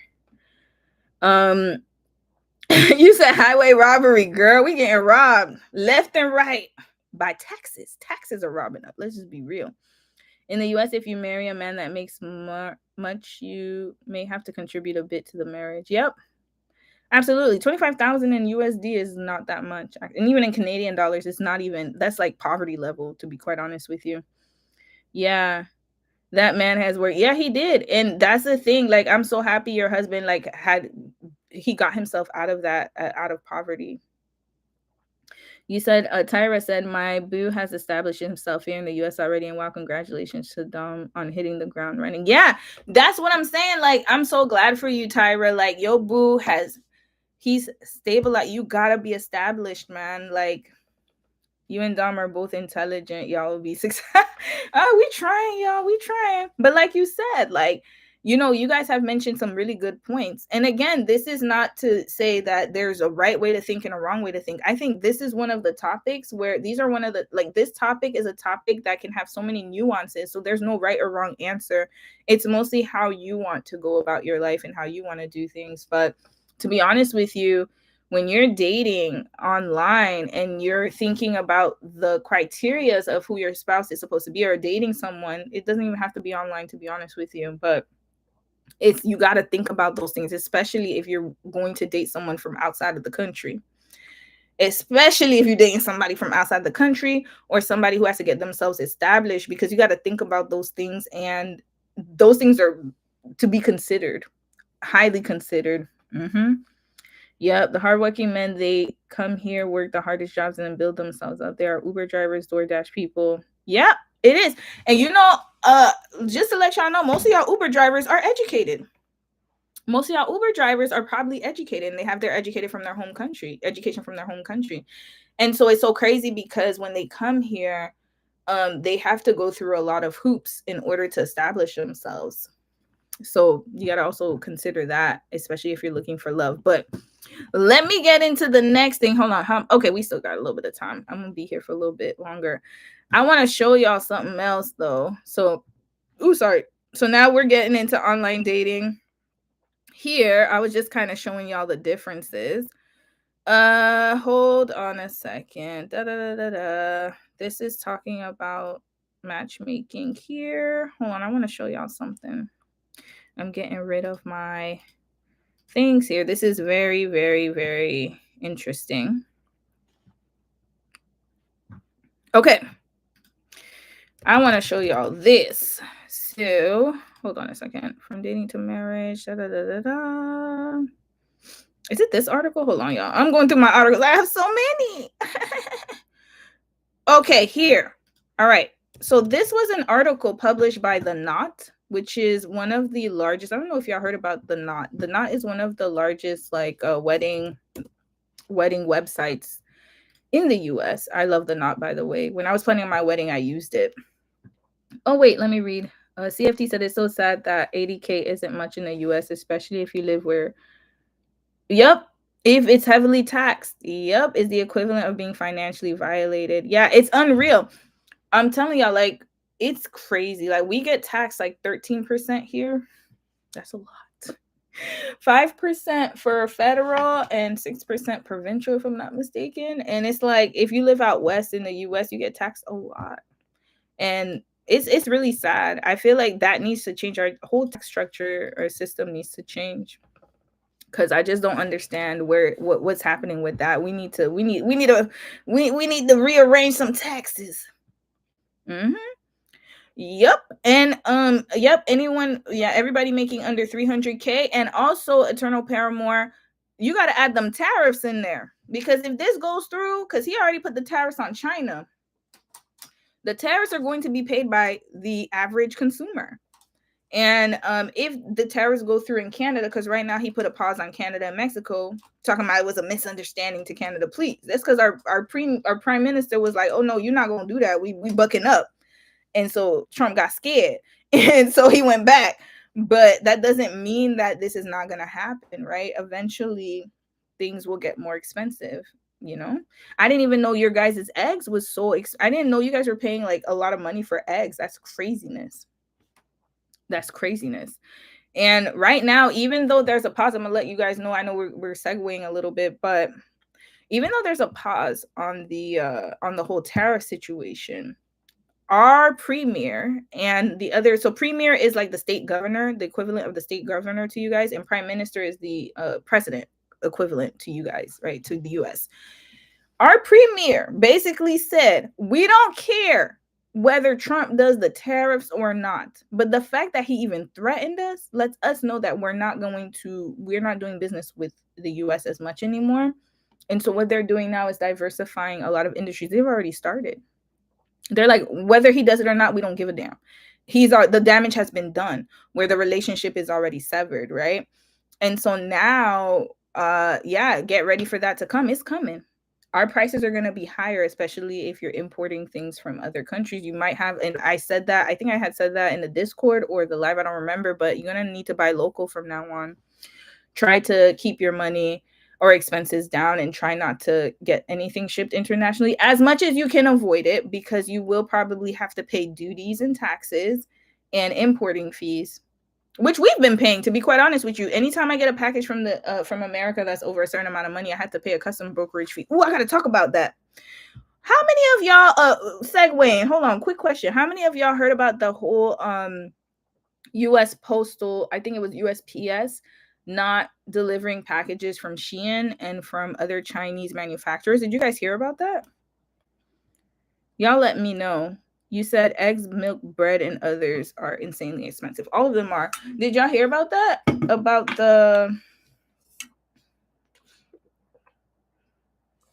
them not accepting Chinese packages. Hold on. Let me segue into that really quickly. Actually, okay, I'll segue into that after. I want to talk about that because I have a tip for y'all. Hold on. Okay, you know what? Let me stop sharing. I'm gonna share with y'all the article that I'm talking about. Hold on a quick second. USPS Chinese. Here. Okay. There was a Chinese parcel ban a few days ago, but the USPS they resumed it. Hold on. Let me share with y'all what's going on, and then I'm gonna tell y'all the trick. Let me tell y'all a quick trick, because I used to work for UPS, so I know this little trick. I'm gonna let y'all know. You said, girl, I need my pants. Hold on. Let me show y'all. I know my lives be so chaotic, but I want to share this tip with y'all while I have y'all here. Okay, we're going to share this. Okay. USPS says it will resume accepting inbound packages from China, Hong Kong. So what happened was earlier in the week, USPS said, oh, we're no longer accepting packages coming from China and Hong Kong, which caused a problem because most of you guys know, if you go on like those websites, those like Shein and Fashion Nova or Temu or AliExpress, whatever website it is, that if you choose domestic, like if you choose slow delivery, standard delivery, it gets delivered by your postal service. And then if you choose to pay extra, then you get USPS, UPS and FedEx and all that stuff, right? Yes. So that's why. So now this is what's happening. Let me show y'all. So it says that let's go down. US Postal Service said Wednesday it will resume accepting inbound mail and packages from China and Hong Kong just hours after it suspended services from those regions. PS and Customs Border Protection are working closely together to implement an efficient collection mechanism for the new China tariffs to ensure the least disruption to package delivery. The agency wrote in a notice posted to the website the change is effective immediately. And they announced Tuesday it would stop accepting parcels from China and Hong Kong until further notice. That was on Tuesday. Then they changed their mind and they reversed it because people got mad, y'all. People was angry. One thing I will say about in America, okay, in Canada, Canadians don't have that attitude, man. And I grew up in the States. So for me, whenever something goes wrong, I'd be quick to be like, nah, we ain't doing that. And my Americanness be coming out. But I noticed with Canadians, they just accept it. But Americans was like, hell no, y'all not gonna stop Shein from coming. They're like, y'all not gonna stop my jeans from coming in. So then Trump had to reverse it. So the move came in after Donald Trump, not Trump reversed it, USPS reversed it, my bad. So then Saturday he imposed additional 10% tax on Chinese goods. And he agreed to hold off the 25% tariffs on Canada and Mexico for 30 days. Child, even if you hold it off, the damage is done. So bye. And so now people are gonna pay for it, right? So then hold on. Yeah. So then now we're complaining because let me see.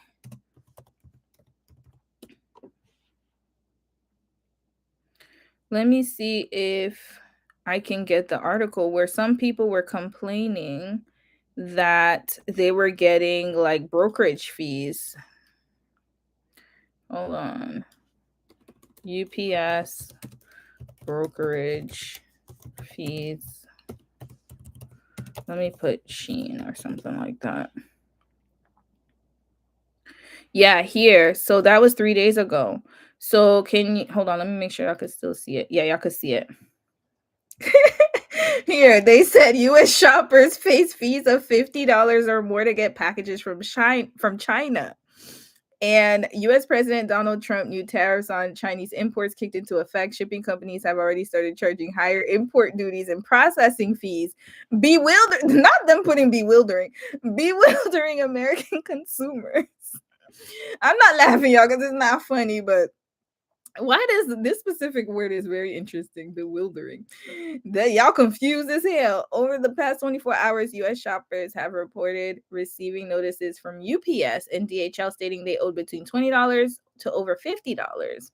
And some small business owners, meanwhile, say the new fees are forcing them to temporarily halt sending orders to the US completely. This is sad. I'm now stuck with 30,000 items. I can't move across the border, and it's the lifeblood of my business. So she's the owner of a Canadian secondhand clothing store that sells US shoppers on eBay and Poshmark. That's sad. US customers who place orders on shipping sites such as the popular Chinese fast fashion platform Shein have been particularly impacted, even if they made their purchases long before the tariffs were announced. Child, leave me alone, wire. They are now forced to pay hefty fees in some cases, more than the value of the items inside, or have their packages sent back. So yeah, they have to pay duty. So somebody paid like $26.20 duties on an order that cost her $267.14. It was shipped from Guangzhou, China. Yada yada yada. Oh, y'all gonna have to start paying. Y'all gonna have to start paying brokerage fees. But I'm gonna teach y'all a trick. Hold on. You see, this is why I like when you guys catch lives and you on this channel, because y'all know I be giving y'all some real good tea. I used to work at UPS from the years of 2008 to like 2010. So I worked there, right? So let me tell y'all what's going to happen with the brokerage fees. This is what's going to happen with the brokerage fees. If you have UPS, I don't know about other companies, but I know that in Canada, we've been having this issue for a long time. So anything that's imported from another country, we always have paid. This is nothing new to us. We've always paid brokerage fees for everything. I don't know how you guys never had to, but I guess maybe you guys had a good relationship with different countries. But for us, we've always had to pay brokerage fees no matter what. So usually how the loophole is that brokerage fees. So what UPS will do is they will ask you if you want them to clear your package, right? So there's two ways you could do it. Y'all gonna have to look it up.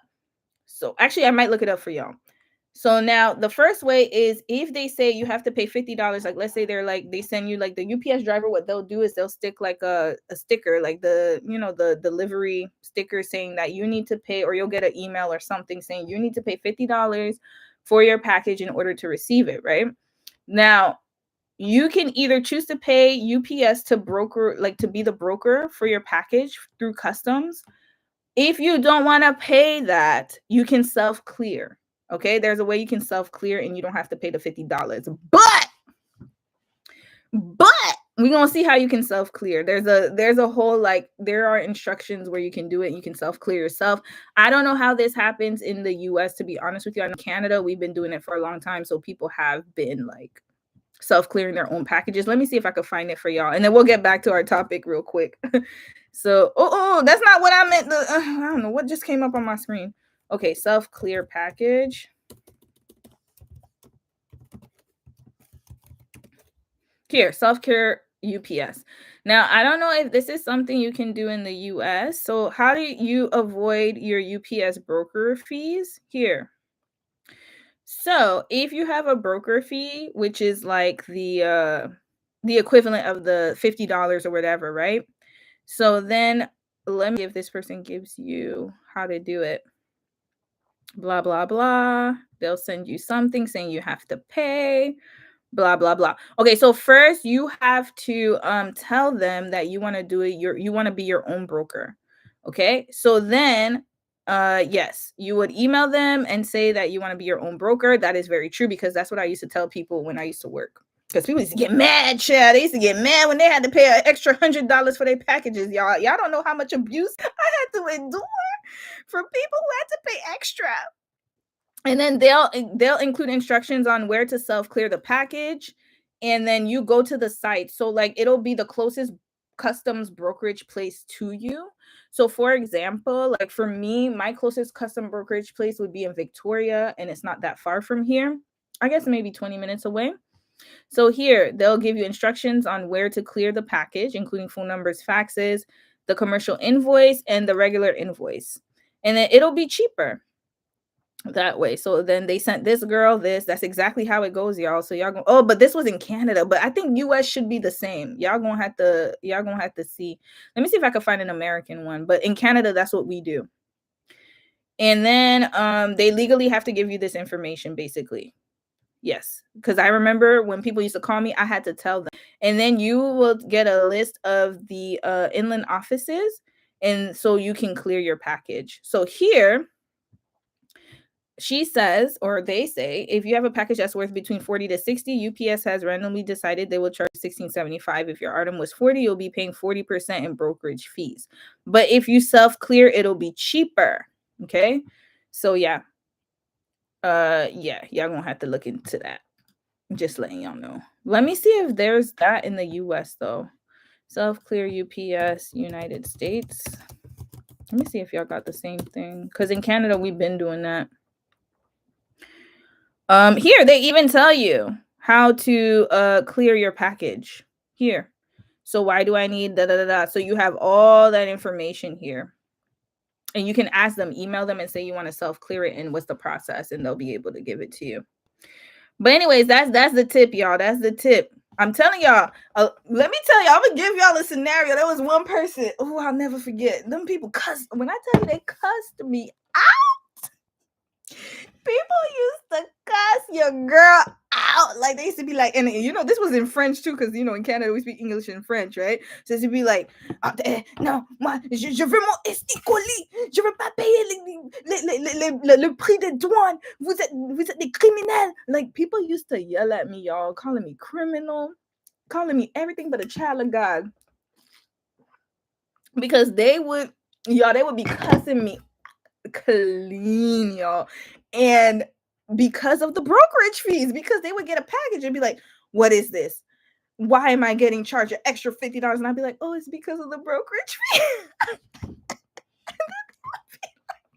And then they would be like, I'm not paying that. Da da da da da. So what would happen is once they argued with me enough, that's when we were able to tell them, okay, you have the option to self-clear yourself. Would you like to do that? And they'd be like, yeah. And I'd be like, okay, so you gotta go and do this, and then I'll send you the information. And what they would do is they would go to the border and clear it themselves. That's it. And then you don't have to pay as much.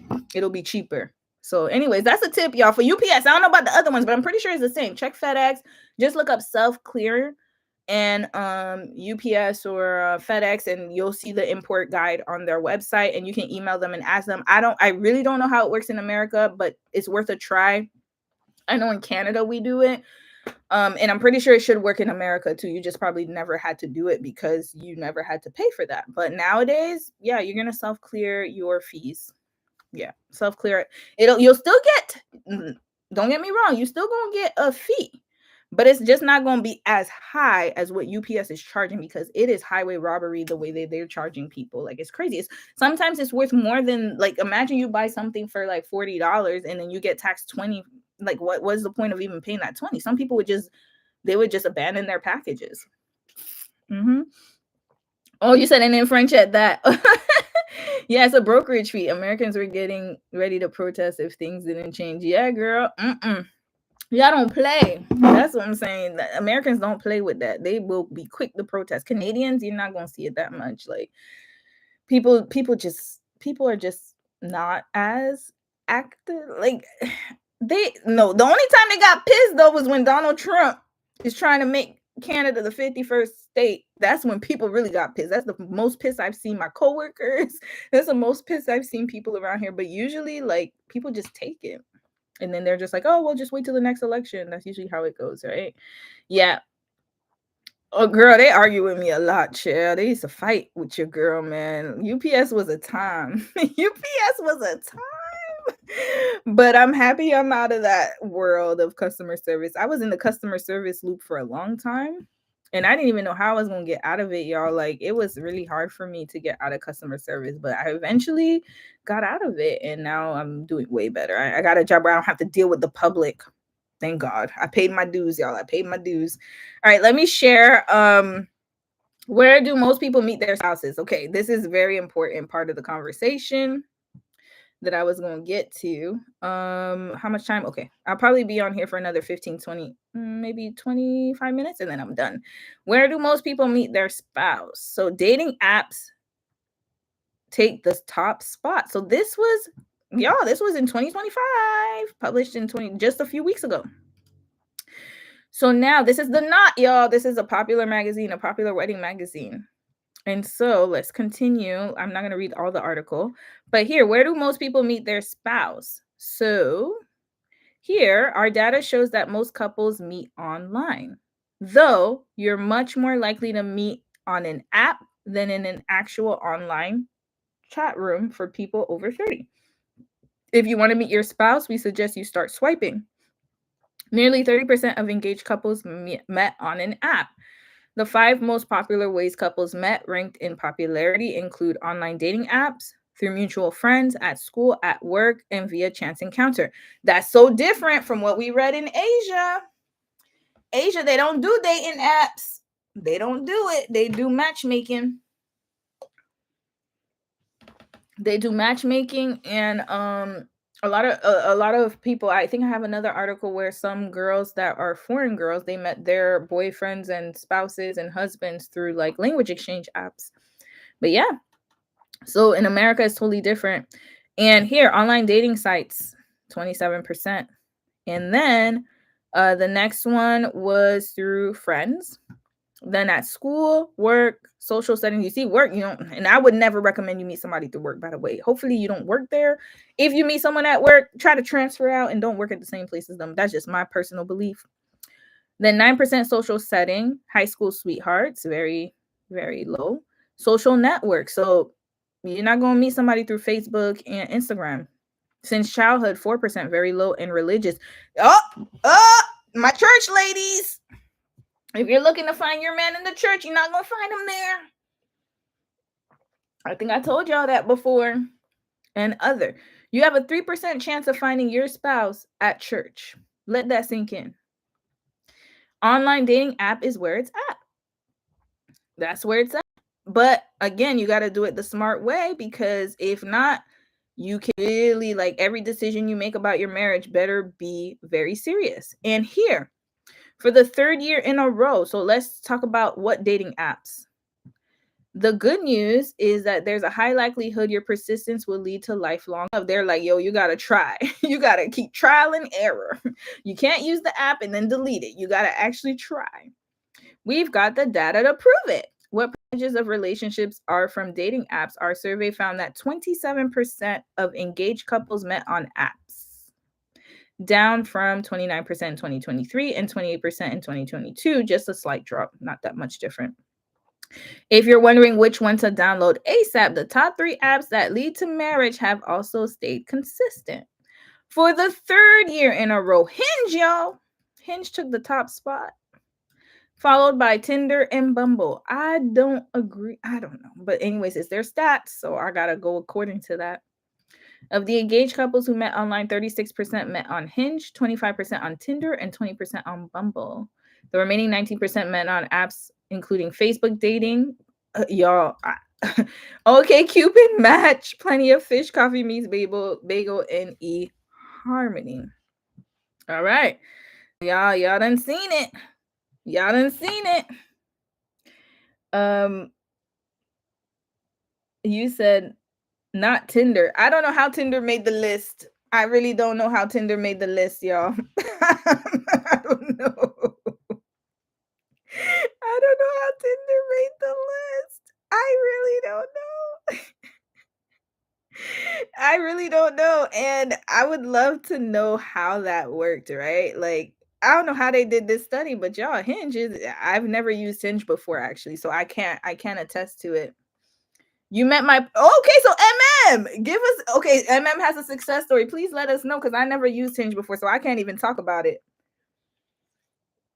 Congratulations. You see, we already have we already have the stats here. met her partner on Hinge. So it looks like Hinge is where it's at. If you're open to dating, then that's where it's at. You're not gonna find your man in church. I've been saying that, and it's so sad because, you know, our elders have bamboozled us and made it seem like we gonna find our man in church, and nah, that's not where you're gonna find him, yo. Y'all not gonna find him there. Okay, so now I want to get to the UK, y'all, because the UK has let me see if I can find the article. I want to find an article about the differences in, oh man, let me see if I can find it. Hold on, y'all. Give me a few seconds. Let me log into my email, because I don't think I pulled up this article, but I really want to read it.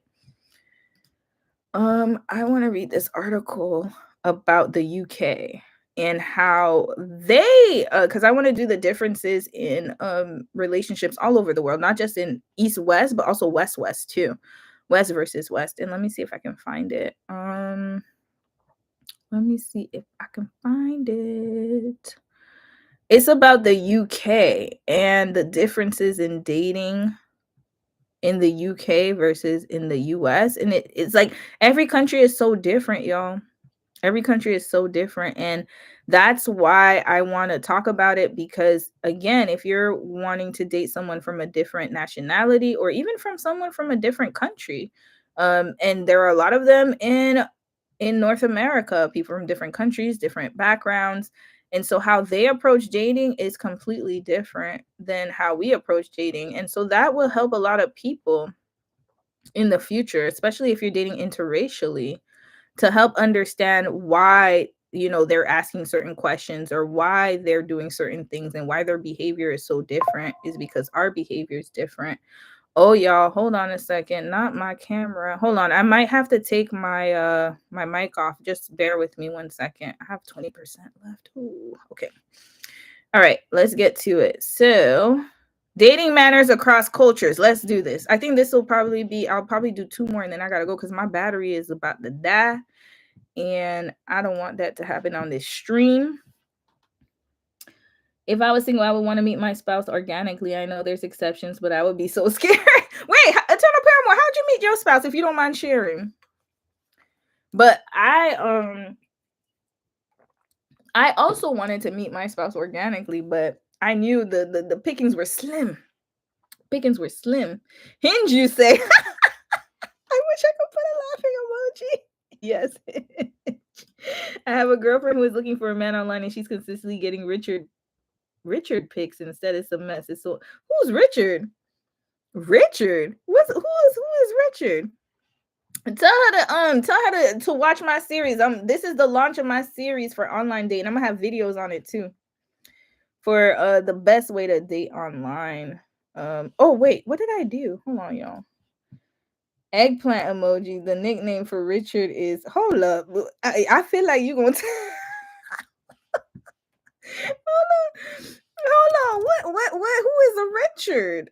Who's a Richard? Guys, you guys are using words that I've never heard before. Who's a Richard?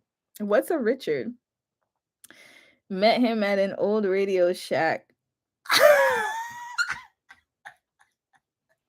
Radio Shack, but you know what? That's a good love story. This is hilarious. Oh my god.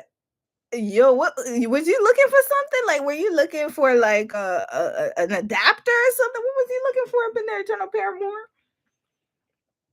Yo, for example, in Europe, in I think it's called Macedonia, they're meeting people at the grocery store. They're like, F all these apps. We going to the grocery store to find our men, and they've been matchmaking there too. Like, it's so interesting. I didn't know. Whoa, what's the nickname with Richard? It starts with the letter P. Nah, y'all know I'm slow. Y'all gonna have to spell it out. What's P? What's a P? Richard P. Oh. People still sending eggplant pics in 2025. You know, one time I got one. I ain't gonna lie to y'all. I met him on POS. That was a long time ago. He sent me one, y'all. I was so disappointed. Yo. I was disappointed. It was a big disappointment.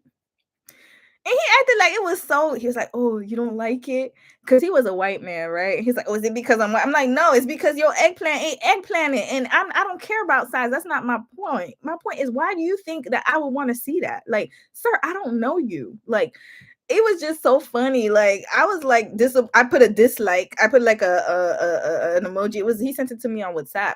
And then I had put an emoji like, that's it, and then like a face like that. Like, no, I be messing with them. When guys send me weird pics like that, I just be like, I don't like it. Like, what do you want me to say about that? And then I block them. Like, get out of here. Y'all are funny. Okay, dating manners across countries. Y'all, I got 20% battery. Okay, we gonna see if we can make it. All right, let's share this screen. Dating manners across different cultures. This is very important. So for your friend who's online dating, tell her not to lose hope. She's just on the wrong app. She needs to go on Hinge. And if you have according to the stats again. Okay, according to the stats, Hinge is where it's at. Just don't shoot the messenger. And if Hinge isn't working for you, then that means you're in the wrong city. I'm telling y'all, city matters, country matters, like your environment matters where you're dating. So if you live in a city where the men are not menning, the men are not, they ain't about nothing, it's going to be hard for you to find a diamond in the rough. I'm just letting you know. You got to go where there are diamonds. That's just like a job. Like, if you're going to live in a city where the job market is very low, it wouldn't make sense for you to find a job there. It's going to be too difficult, right? Yeah. It is a fetish because they're just fishing to see who's going to take the bait because they want a one night stand. That's all. And some girls take it. Unfortunately, some girls are about it, and then they'll do it as long as people keep accepting it. All right, dating manners across different cultures. Let's continue. US. Okay, we're going to start with that. Are we just dating or hooking up? So now, online apps, like we just said, people sending Richard pics. This is what it is. American dating culture is very diverse based on which part, I just mentioned that, which part of the USA you live. And while certain parts tend to be more conservative in general, American dating culture tends to be more casual. They highlighted it too. More casual, y'all. So this is why it's hard for women to find, like I said, in Korea, they and in Asian countries, they are dating to marry. In North America, we're just dating to date. A lot of people are just dating to date. And unfortunately, if you're dating to marry, more likely than not, you are in the minority. Majority of men want to date to just date. That's the sad part, right? Most Americans meet in bars, clubs, dating apps, and is not necessarily with the intent to get serious as soon as possible, but more for fun. So the couple will go out a few times, and it says a bigger percentage of first dates don't follow the traditional approach of who invites is the one that pays, and the couple tends to go Dutch, so they go 50-50. Child, I ain't going no 50-50, but to each his own.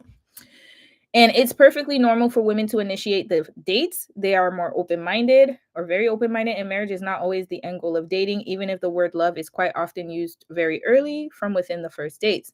Having sex is not directly related to someone, and until the conversation of being exclusive happens, the situation can get confusing for most in regards to are we dating or just hooking up? We're going to talk about that in my series. So when you have to ask this question, that means that he's not taking you seriously. If you got to ask what are we, you already lost, baby girl. Baby girl, you lost already if you got to ask what are we. And this is coming from a serial what are we person. Moving in with someone without the prospect of marriage is very common and accepted in American culture. Even in some countries, parents' involvement is higher. In American culture, the family influence, okay, especially in the beginning of the relationship, is 0 to minimal. Public displays of affection are also accepted. Kissing and hugging in the public is common sight when couples meet each other. All right, let's get to Brazil. Okay. We couldn't talk about PDAs and not bring up Brazil. It's nearly impossible to travel to Brazil and avoid witnessing some passionate kissing action. Brazilians enjoy showing affection and kissing on first dates, and this is normal. Relationships are happening on a much faster pace. So if you're dating a Brazilian, it's going to be fast. Anyone, and I would say Brazil is similar to Latin America. Brazil is representative of Latin America. US is representative of North America, minus Mexico. So touching is more personal space. Dancing, touching is more, personal space is less. And as opposed to the USA, you don't even need to date before making your relationship official. It's official from the start. So they don't play it like you my girl already. They start dancing with you, kissing with you. That's why they be like, you my girlfriend, you my girlfriend. Oh no, they speak Portuguese, not Spanish. My bad. I was gonna say novia, but that's not that's Spanish. I don't know what the word is for Portuguese, but yeah. Men from Brazil, similar to most Latin American countries, have the pressure of being considered a macho. So if he wouldn't go pursue a woman they like, if one wouldn't go to pursue a woman they like, their male friends would make sure that they regret it. So expect a lot of flirting, walking around the roads of Brazil, especially during Carnival. So their friends make fun of them if they don't go and pursue the girl. So they got to pursue you. Usually they will pursue you. That's one thing I know about Latin American people. Tinder is big in Brazil, and there's no stigma connected to online dating apps like in other cultures. Hookups are normal, especially during Carnival. If your date is late or asks you out with a very spontaneous last call, don't be annoyed, as the dating culture tends to be more laid back there, but in the same time, more traditional, as the man is more likely to insist on taking the bill in Latin American cultures. Okay, so they don't do the 50-50 often, pretty much. It's very interesting that they call you like their girl from the beginning. They don't play. So whereas in American culture, you have to ask, are we dating or just hooking up? In Brazil, it's official from the start. So if they're asking you out, they want something from you. Like they're intentional, basically. UK. Let's get to the UK. All right. If you want a Prince Charming from the UK, the perfect gentleman sweeping you off his chivalry, I'm sorry. Oh, damn. I am sorry, but the dating culture in the UK is actually much more similar to the US casual dating culture, as the norm So the British gentlemen are on the way to extinction. I mean, come on now, like they come from the same culture. Americans are from UK. I mean, as far as like the, how can I say this? The white Americans, I should say. And so that culture has been pervasive in North America. All right, so UK men are more casual. Most first date take place in a pub and generally involve drinking, sometimes a lot of drinking. Casual sex on the first date is not the rarest occurrence, but it's also not the norm. Okay. Parents' involvement in dating life with their children tends to be even less than those of American families. Okay, so their parents stay out the way. Stay out the way. Whoo, yeah. British dating scene seems very interesting. All right, India. In India, arranged marriages, so that's Asia, South Asia. Arranged marriages are definitely not a thing of the past, and dating apps are strictly designed for the dating scene. But here's the catch: the dating apps are for parents to match their children. Who?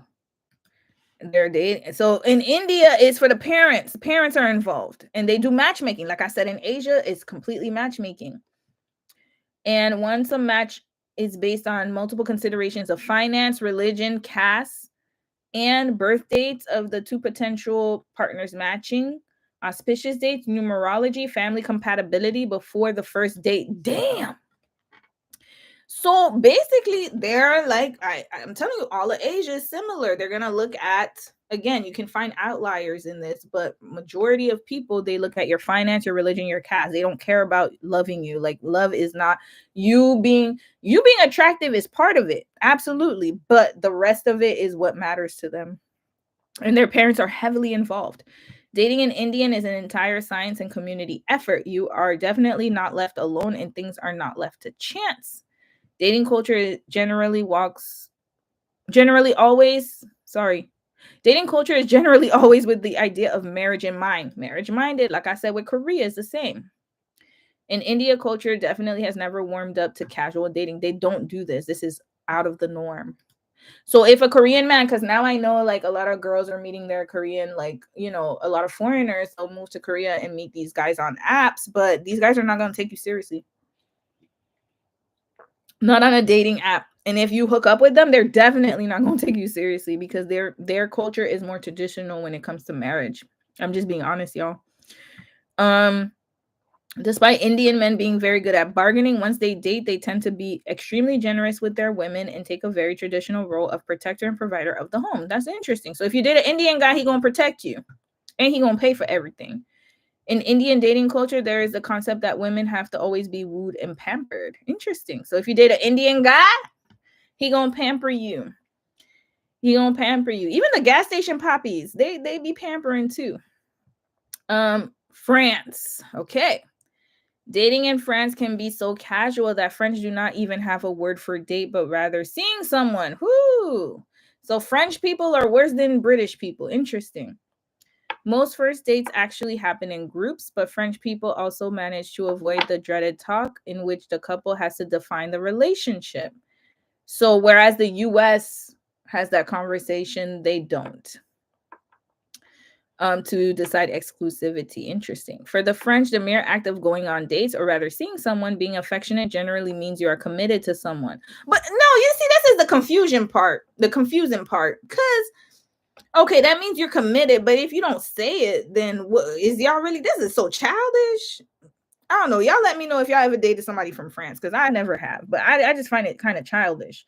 French tend to be a lot more romantic in dating. So if a French feels like this is serious and finds out you're seeing another at the same time, the reaction can sometimes be disastrous.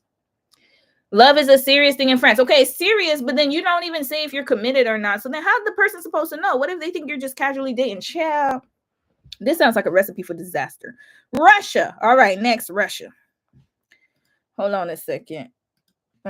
In general, dating culture in Russia and Eastern Europe is more old-fashioned and gender roles remain defined. Okay. It says clearly defined. So they let you know that it's clearly defined. On a date, Russian men are expected to be highly courteous. Okay. Russian men are courteous. Okay. Holding doors, helping with codes, taking the bill, and bringing flowers, always in odd numbers. It sounds like Korean men too. It is a thought that women complete the bouquet with her beauty as opposed to an even number. Okay. Damn, Russia. Y'all coming in hot. Russian men tend to be very generous from the beginning. And marriage and moral values are definitely engraved in the dating culture. So they date for marriage. There are no strict rules on how fast or slow the relationship leads to marriage. Okay, so they're okay with the pace. In response, women are expected to be very loyal, very affectionate, and supportive. Also, the physical aspect of a woman counts much more, which makes sense because a lot of women, Russian women, are very fit and in shape. That is very true. Women put a lot of value on that aspect, on femininity. We don't talk about that in the series. Do not be surprised if a Russian or Eastern European woman will start bringing up her cooking qualities or qualities of a traditional wife in a conversation. Sometimes, again, not all women or men will be the same. This person, yeah, is generally speaking, average wise. Wow. So I guess this person who wrote this is a Russian person. Wow. Okay. Interesting. I don't know. Russian men. Okay. Y'all doing y'all big one. Japan. So Japan is representative of Asia. Like many Asian cultures, dating isn't taken lightly, nor is it high on people's vision boards until late in life. And even when relationships are quite strained under the pressure of society, financial stability, commitments, career, education. First dates in Japan are very different from the Western world where two people meet for a movie or coffee or dinner. First dates usually happen in a group meeting or gukon. So it's the same as France. Interesting. PDAs are frowned upon. And the most you could expect from your Japanese partner at the end of a wonderful romantic date might be a stiff hug. Damn. Tokyo psychotherapist Dr. Anna Malayan Kashida explained that ways in which feeling and love in particular are expressed in Japanese dating culture can lead to frustration. Foreigners expect more direct verbal expression and physical contact, whereas Japanese partner may not feel comfortable with this kind of expression. They are not used to intimacy and affection.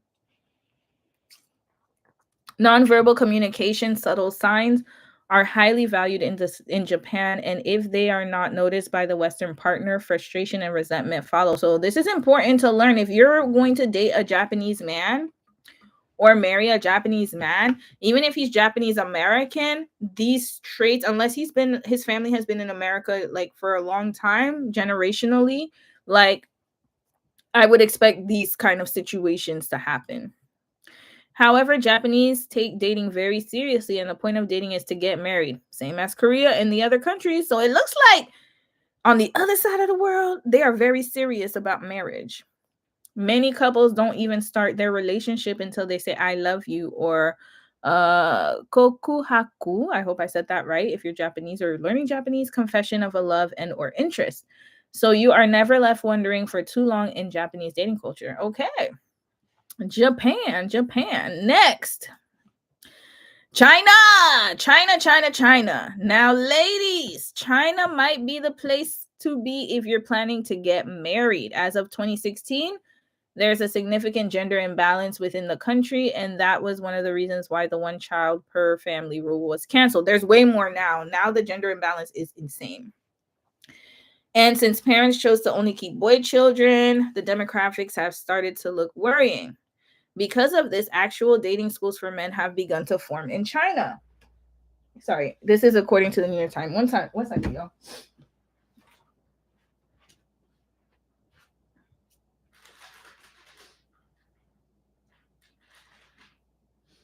Oh. Sorry, I had to grab something from my hands. Okay, so the pressure of getting married in Chinese culture is higher than those in most other countries. And marriage markets are common. Y'all, they even have like marriage market. They have like what do they call matchmaking services at the park, y'all. They'll meet at the park and put pictures of men up. It's insane in China. This is where parents take their daughter's school pictures or daughter's pictures in order to find a spouse. If you reach 30, you're actually considered a leftover in Chinese culture, which creates a lot of pressure on young people. Parents, therefore, are very involved in the dating scene. Younger generation, they're actually the first ones to even have a choice in whom the partner will be. So, or who their partner will be. So be patient. So this is new where they can choose who their partner is. Certain aspects are still quite traditional, and the man is usually the one who is traditionally supposed to make all the decisions. Interesting. So you might find Chinese women not so comfortable with the question, what should we do on our first date? Oh, okay. So if you're a man dating a Chinese woman, she wants you to be like a Chinese man where he makes all the decisions and you just follow. While the West, while in the West, the rule is to play it cool and not call for 1 to 3 days. I told y'all that rule don't work everywhere else. In China, it's common to text and call multiple times a day sometimes. So if you like your personal space and your peace, do not date a Chinese man. He will bombard you with messages, even from the very beginning of the relationship. Okay, what we got left? We got Iceland and UAE. Okay, let's get to Iceland quickly. Iceland is a small country. Okay, but this is I guess they said, so the chances of learning how true Vikings date high when visiting Iceland. Okay, so first interesting fact is that dating is not traditionally practiced, nor the pressure of labeling a relationship. One night stands are common, but here is why. Iceland is so small, the chances of bumping into someone you know or are related to are high. So as soon as you go out is official, and then people will start commenting if they see you on 5 first dates a month with 5 different people. Okay, so basically they do one night stands to avoid people like grouping y'all together or putting y'all in a couple. This is crazy. They have an app for incest prevention. Damn, allowing users to bump their phones together and find out if they're related. Damn. Also, the idea that a man should make the first move does not apply in Iceland, where it is common for women to also make the first move in approaching a man. So it's an egalitarian society. Okay, guys, now don't rush to Iceland. I would not rush to Iceland, child. UAE. Okay, so these are countries. All right.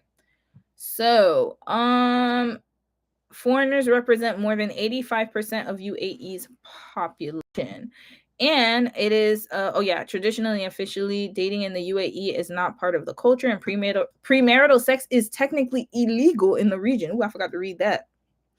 Ooh, premarital sex is illegal. Yeah, I think I told you about the story about that boy, the British boy who had slept with that girl, and she was, and I think her mom got mad, and then she reported him to the police and he got arrested. I remember I told y'all about that. All right, tourist residents in a shorter or longer planned transit in their career and life make this meeting makes this a melting pot of cultures. And while meeting someone new is easy, dating is not easy. Society is very much bachelors oriented. Dating happens most often in the mall, and meeting someone happens most often on dating apps, as residents find themselves too busy to sort through single and committed or tourists versus residents. Interesting. So, like Vegas, like Bali, like most places that are flooded with tourism, dating is not the fairy tale portrayed on magazines and media, but more like gambling and hoping for the best. So, expect a lot of trust issues from both genders. Wow. So it seems I'm gonna try to find this was very interesting. I actually like reading this one. I'm gonna see if I can find more articles on this. Let me read y'all comments, but it's interesting. That's very, very interesting. Hold on. Whoa, y'all wrote a lot of comments. Let me go through it. This is why. Hold on. I feel like I missed something here. Oh, Costco dates. Wait, what? I don't know why some guys do that nasty. Oh yeah, we were talking about the Richard picks. This is why I had so many days. So Tyra wrote, "This is why I had so many days, but no real prospects for so long. My boo is Chinese from China." Yeah, the Chinese men are in overabundance now. So actually, they'll be more open minded. I won't say necessarily. It really depends on his family and stuff, but more than likely, I think more Chinese people are becoming more open minded because they need to increase that birth rate, child. Child, I feel more and more women are not doing that 50-50 mess on dates. No, they're not. They're not. And the thing is, the girls, the women in the other side of the world or in other parts of the world, they never did it. We've been the only ones to kind of, because I don't know. I think that I'm gonna touch up on this in the series. We're gonna leave that at that. I'll touch up on why I believe 50-50 was happening. I don't like the idea of shacking up, won't live with him until marriage. I don't think it's a good idea. If in case you missed that live, I talked about how shacking up does not help you one bit. It's actually counterintuitive. Very counterintuitive. Let us know, Tyra. Let us know the update, chill. You said that's very true in Latin American culture. Yeah, you their girl right now. You're my girl. You're my girl right now. Like they don't play that. They're quick. They're fast. Mm-hmm. Yeah, I'm gonna read a few comments and I'm gonna head out because my battery's about to die, y'all. You said it's very loose in French. It's a hot mess. Yeah, Russian women do not play. Yeah, the Russian women, and I would add Ukraine to that too. That whole little sector in Europe, they are very, very into their looks and their appearance and fitness, and they are very fit. Yeah, even what was that country? Czech Republic, and that whole little block there. At this point, do people even date in Japan? No, they don't. A lot of women are not dating Japanese men. That's why there's a lot of Japanese men that are becoming very they live in the basement and they call them basement. Like anyways, there's a lot of problems with this. And this is what's I'm telling y'all, this is what's happening now. Okay, so this series that I'm doing now is gonna talk about, today was just the start off on it to talk about online dating. But then I'm gonna kick into right wing, how conservative values and right wing rhetoric has infiltrated men, and how a lot of men are starting to have those kind of traditional and conservative views that are very extreme. And the more that women become liberal, the more extremely traditional men become, and that's causing a lot of issues with dating across the world. So even in countries like Asian countries like Japan, Korea, they're already seeing a rise in men who are committing crimes. A lot of men are starting to, like, take it out on women. US, same thing. A lot of men are unhappy. They're incels. They're starting to hate women. And then also that is being reflected in the dating culture. Exactly. Like it's starting to be a lot. It's very serious, y'all. Very, very serious. You seen the videos of the marriage markets, y'all? Okay, next live I do, I'm gonna show videos of it. It's gonna be interesting. It's gonna be very interesting. Uh, yeah, my boo loves to be on the phone with me personally. I love it. He gives me space too. That's good, Tyra. I'm so happy for you, Tyra. You always got a boo. I love that. You're just like me, just like me. I used to always have a boo, child. And it seems like he's treating you well, so I'm happy for you. Yep. So technically, it would be do good in Iceland, the dating market for more foreigners. Yeah, it would. They don't have enough people there, but it's cold. I don't know who would live in Iceland. Iceland is too small. A lot of people won't live there unless they're making a lot of money. Yeah. Sexual it's CFT is sexual frustration, and it's also the like what people are listening to. A lot of men are getting indoctrinated, and it's very scary actually. And it's sad because a lot of them don't have their parents are not fully there raising them, and they're kind of going online, and parents are letting them be grown, and it starts when they're very young and they start to get indoctrinated and start to hate women. I'm going to go through a lot of stories about men who are starting to become lone wolves, and that's very scary. They're taking their frustrations out on women because they think that women are the reason why their life sucks and why they're not getting the job opportunities. They always need a punching bag. Now the punching bag is immigrants. Then next, the punching bag is going to be women. It's always somebody else, but it's never that person's fault, right? It's the privilege of it all. But we're going to talk about that. Yep. Japanese population have problems with being the loneliness epidemic. We're going to talk about that the next live. I might talk about it. I'm going to touch upon it. I have a whole series. So this whole February up until probably the first or second week of March, I'm talking about dating, period, and what's going on in different cultures. How you can avoid meeting men that are not that, like, what type of men you should be meeting. And of course, some of you guys already are in relationships, which is great because you guys can give advice to other people. But it's more so just letting people know how to approach dating in 2025, because dating in 2025 is way different I would say dating from post-pandemic dating is way different than pre-pandemic dating. Nowadays, we gotta look. You might need to carry a blicky with you when you go out on a date. That's how crazy it is now, right? Like you might need to carry something with you, and you have to be very, very, very safe around different people because people are unhinged these days. A lot of young men have no purpose, are socially awkward, incels, resent women because they're not interested, broke, they are not well. Absolutely, they're not well at all. And the thing is that we keep like they keep getting fed this information from other men who are disillusioned and who hate their lives and who have gone through heartbreak. The worst thing in the world, y'all ever seen the Barbie movie? Let me know if y'all saw the Barbie movie. Let me know if y'all saw the Barbie movie. I'm gonna talk about it just 5 seconds, but I'm gonna do a whole. I think I had mentioned it before, but I didn't do it. But now this is giving me ammo to do the Barbie movie. Remember when Barbie started distancing herself away from Ken? She rejected him, and he started becoming more and more and more misogynistic. And he got scary towards the end, and he was angry because she didn't love him back.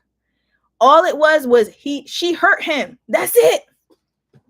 All she said was, "Listen, Ken, I love you as a friend." Y'all, he went bananas. He went bananas. Yeah, he went crazy. He went crazy. And it was because she rejected him. And he was like, "You did this to me." Like, he was unhinged because she rejected him. Imagine. And it was just like, I feel like the Barbie movie was just like kind of like a commentary of what's going on in the world today, especially in North America, where you can't reject somebody anymore. Like when you reject them, they want to unalive you. As soon as you want to break up with somebody, they don't know how to take care of their they're not emotionally intelligent.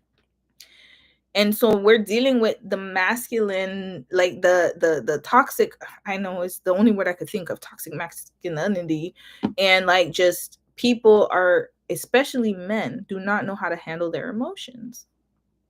They've never been taught how to handle their emotions. I think for us women, we've learned over time how to, because there's a space for us to do so. But for men, it's still lacking. Even nowadays, now I finally see men talking about therapy. I've never seen that before. And now it's more like acceptable for men to get therapy. Whereas before it was shunned upon. And when you see men talk about women, it's always such in a like a derogatory way. And it's not something that is seen as like, you're in a relationship with a woman, you should be happy, you should do what you want for your woman, you should love her. Seen, oh, you a simp, oh, you weak. Like, why is it so wrong for you to love your woman? You know what I mean? Like, it's just the times that we live in right now is very scary. Things are turning left. And then look at who you have in office. That's what I'm saying. Look at who you have in office. And I don't mean to just like, I don't want to just like say it's just them, but it's just the state of the world. Like when you see like DT and Elon, and look at their relationships with their wives, and look at how they treat women. That's just a This is just a microcosm of what's going on in society, and people don't reprimand it because they also believe that. And then you have a lot of women playing into that role. You saw the Barbie movie when Barbie started to become more like a feminist, but the other girls, as soon as the men took over the playhouse or whatever, they started to become more traditional. So it's that is what's happening in the real world. There's a group of us who want to stick and be like, hey, like this is not right. Like, women's rights is not a wrong thing. Like we should be able to have our own personalities. We should be like treated different. Like, we should be treated equally. We should have rights.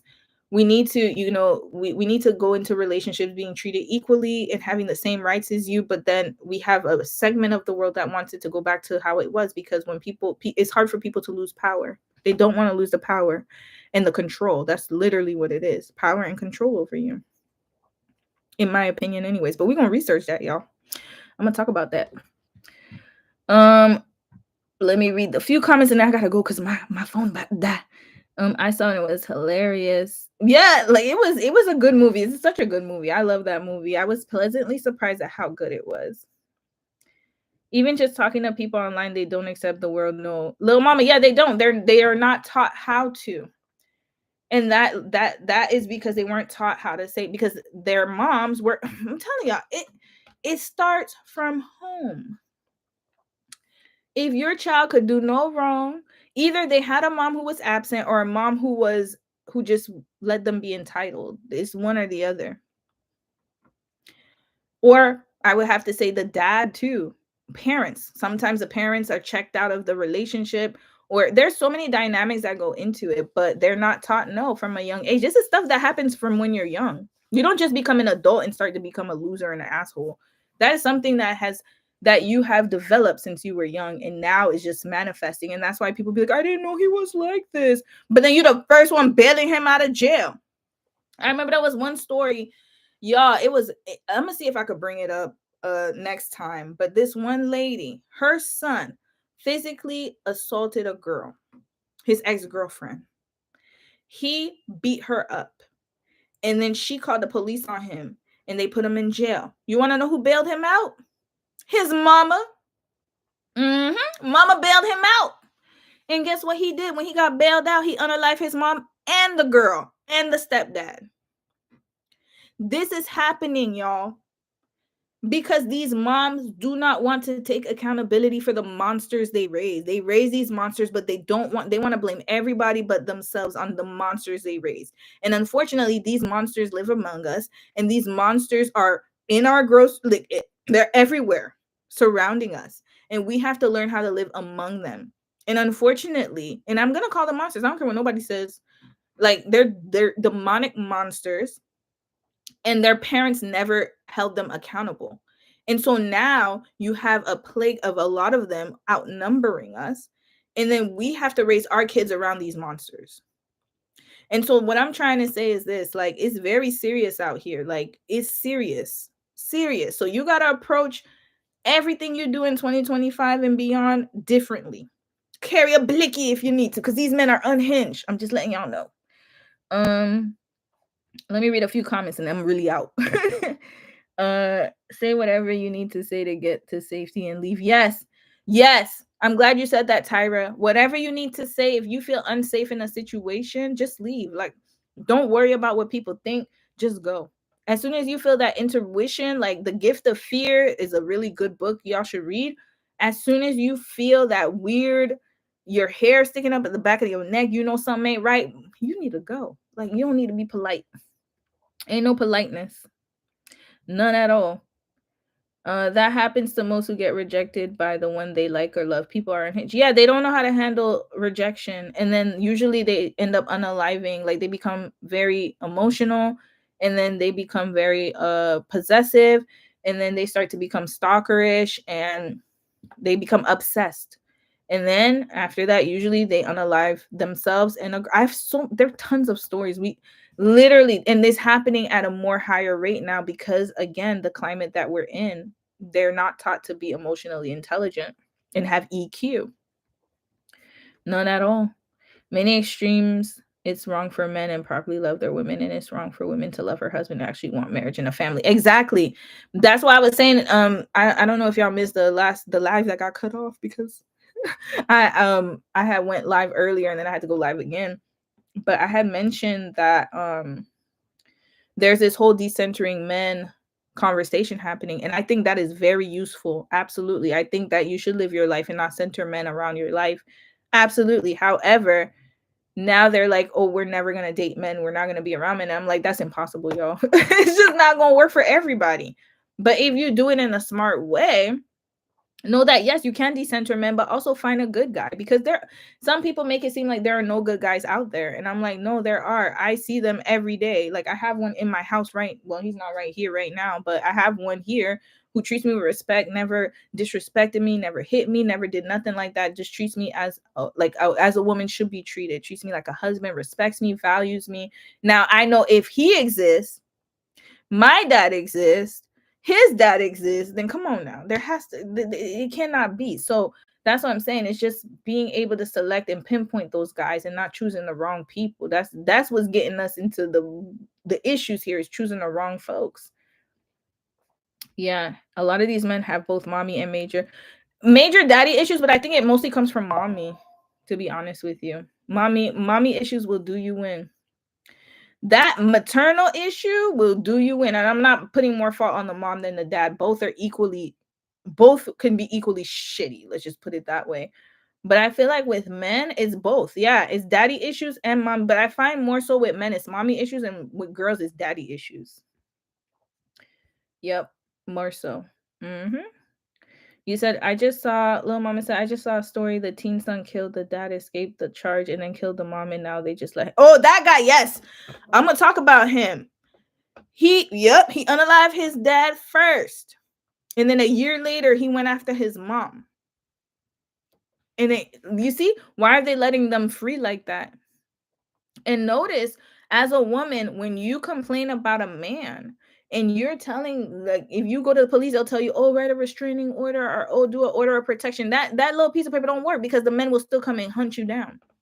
They don't offer you no protection. So as a woman, please put it in your mind that you're not going to be protected. If you choose to sleep with the enemy, you sleep with the devil, or you choose the devil. And again, I'm not gonna, like, what I will say is, some people, they show a different face. I understand that. But you got to be very highly selective of who you choose, educated or not. Because there was this one man, I don't know if y'all heard, this businesswoman. She had got unalived like a year ago. I'm gonna bring up her story next time. And she was dating a new guy. She ended up getting unalived in her house, and also the new guy, in the middle of the night. Come to find out, they ended up arresting her ex-husband. He was an educated man, y'all. He was educated. He had his own business. So it doesn't matter.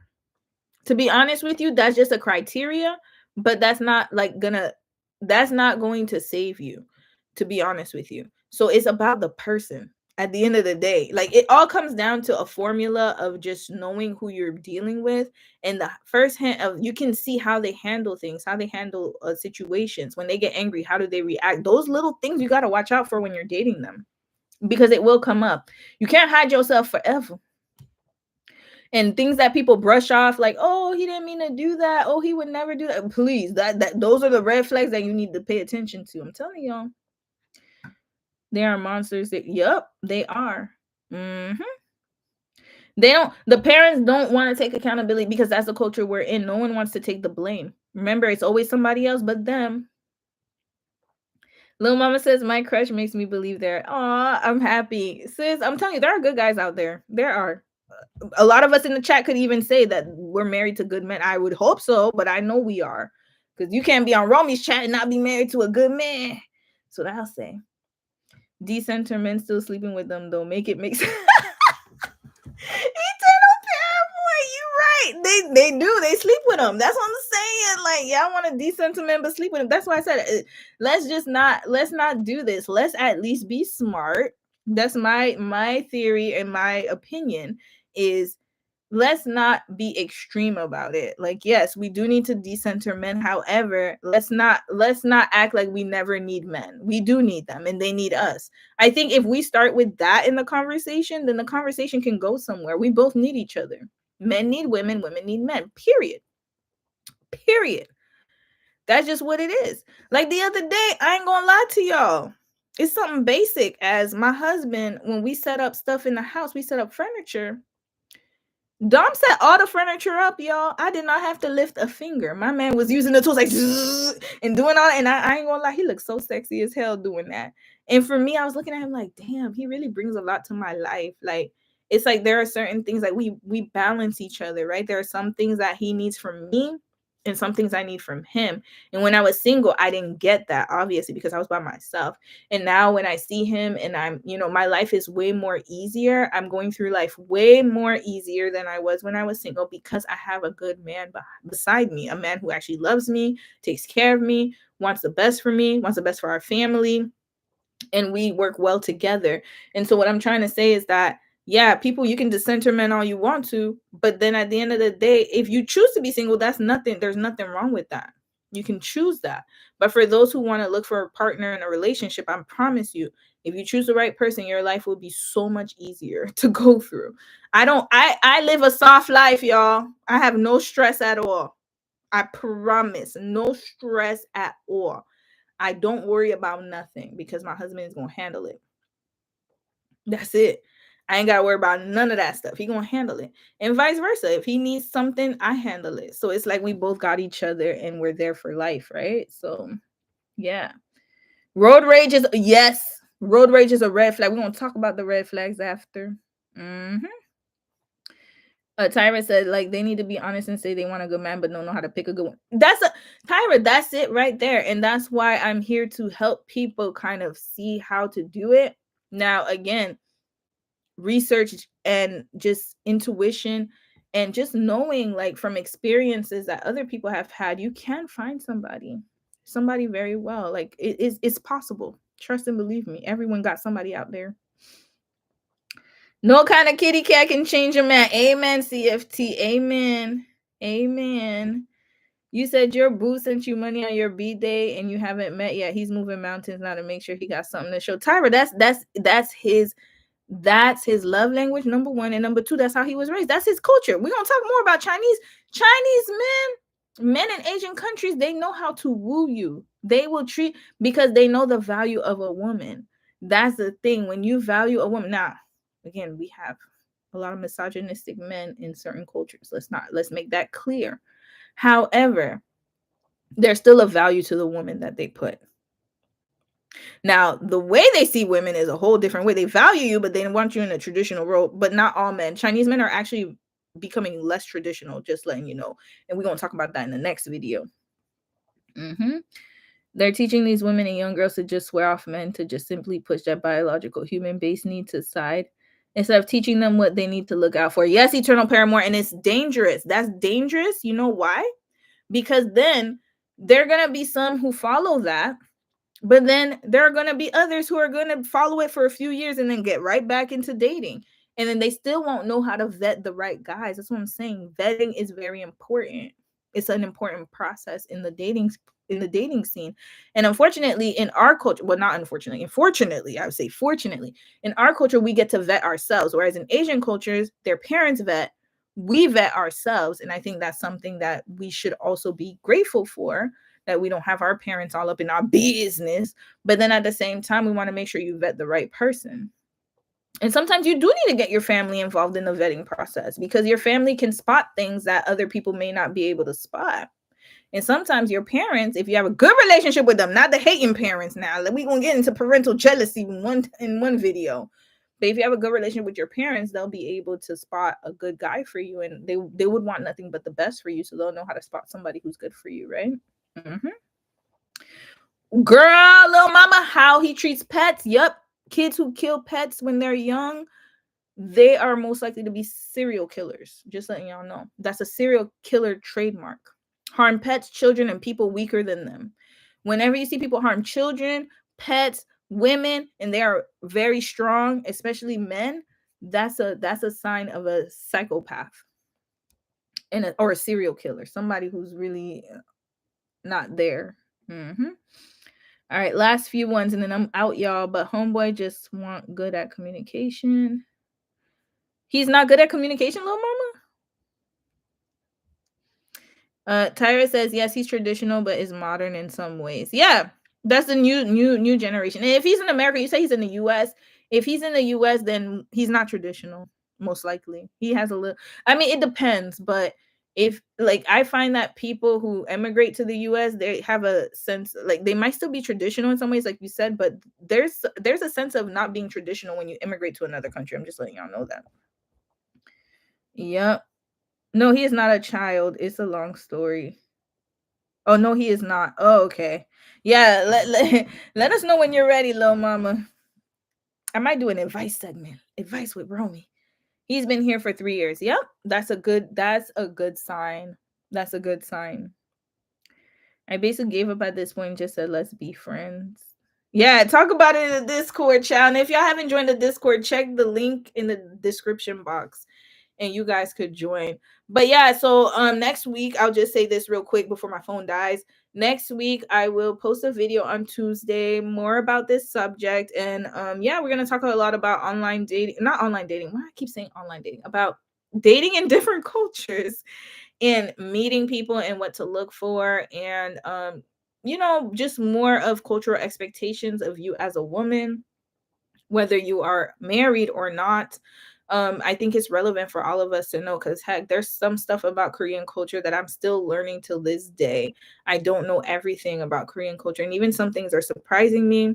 And even how Dom chose me to be his wife, like it was just different. And when he told me last night, I even asked him, I was like, hey, what did you find attractive about me? He was like, one, your beauty, but also that you were educated. That was that was really important to me. And I was like, wow, like you see that stuff is different. Whereas if you date in the West, most men will be like, oh, like, having a degree is a problem, right? Or being educated is an issue. Whereas in other cultures, they value that. And his parents, that was one of the first questions they asked. I mean, other than where I come from, but it was like, does she have an education? You see what I'm saying? So it's like those kind of things matter. Where does she work? What does she do? What do her parents do? And of course, some parents don't care what your parents do, right? They don't really care. But in actuality, it does make a difference. And I think that how we approach dating is so different from other cultures. And if you want to date someone from another culture, you should know what to look out for and what they're looking for in a mate. And so you can, if you need, okay, I don't want to say change, but you can tweak it where you guys can kind of meet halfway, you know what I mean? And that might help a lot of you guys cross over from girlfriend to wife, right? Because then you know what they're expecting. And that if you agree with it, obviously it's consensual. And if you want to have a spouse from that race, or you really like that person, then you're going to try to meet them halfway and try to figure out how you guys can create a union that's worthwhile. But anyway, that's all I had to say for today, y'all. Anywho, I'm going to let y'all go. My phone's about to die. Oh, before you bounce around me, how is the moving coming along? Are you and your hubs done? From my vantage point, the apartment looks great. Thank you, sis. Thank you, CFT. Yes, we're done. Okay, no, I lied. We're almost done. So tonight, Dom just went to the gym. He's coming back, and then he's going to set up the bed in the guest bedroom. And then we have bought a bed frame, a dresser we have to set up. Well, he gonna set it up because I told you I'm a soft girly. He's setting up all that stuff. And then I just have to put the couch cover on the couch. And then we have to, like, he's gonna drill holes and put like some decoration up. We have to put our wedding pictures up.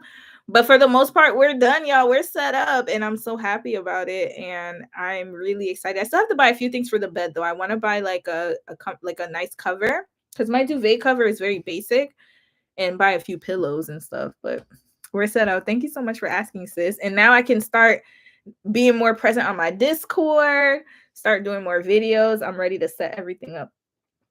Yeah. I don't even know how to meet a man, to be honest. Oh, you're gonna learn. This is a series for learning. This is a series for learning. Y'all gonna learn how to approach. Well, they're gonna approach you. That's what I would hope. But again, to each his own. But you're gonna learn how to talk.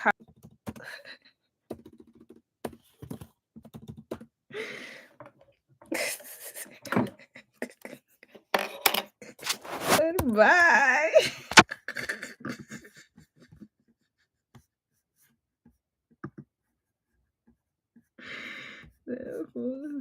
Bye. Bye, everyone. Love y'all. Love y'all. See you next week. Love y'all.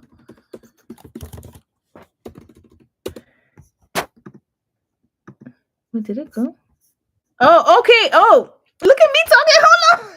All right, y'all. Love y'all. Have a good night. We can hear you. Yeah, because I was like, yo, what happened to the screen? And look at me typing it right. You see, now y'all see, like, I type what I write. Love y'all. Make sure you shut that phone, right? Imagine if I was saying some incriminating things about myself, chat. All right, y'all. Imagine if I farted or something. Anyways, love y'all. Bye, y'all. I'm gonna end the live now. Bye, y'all. Love y'all. See ya.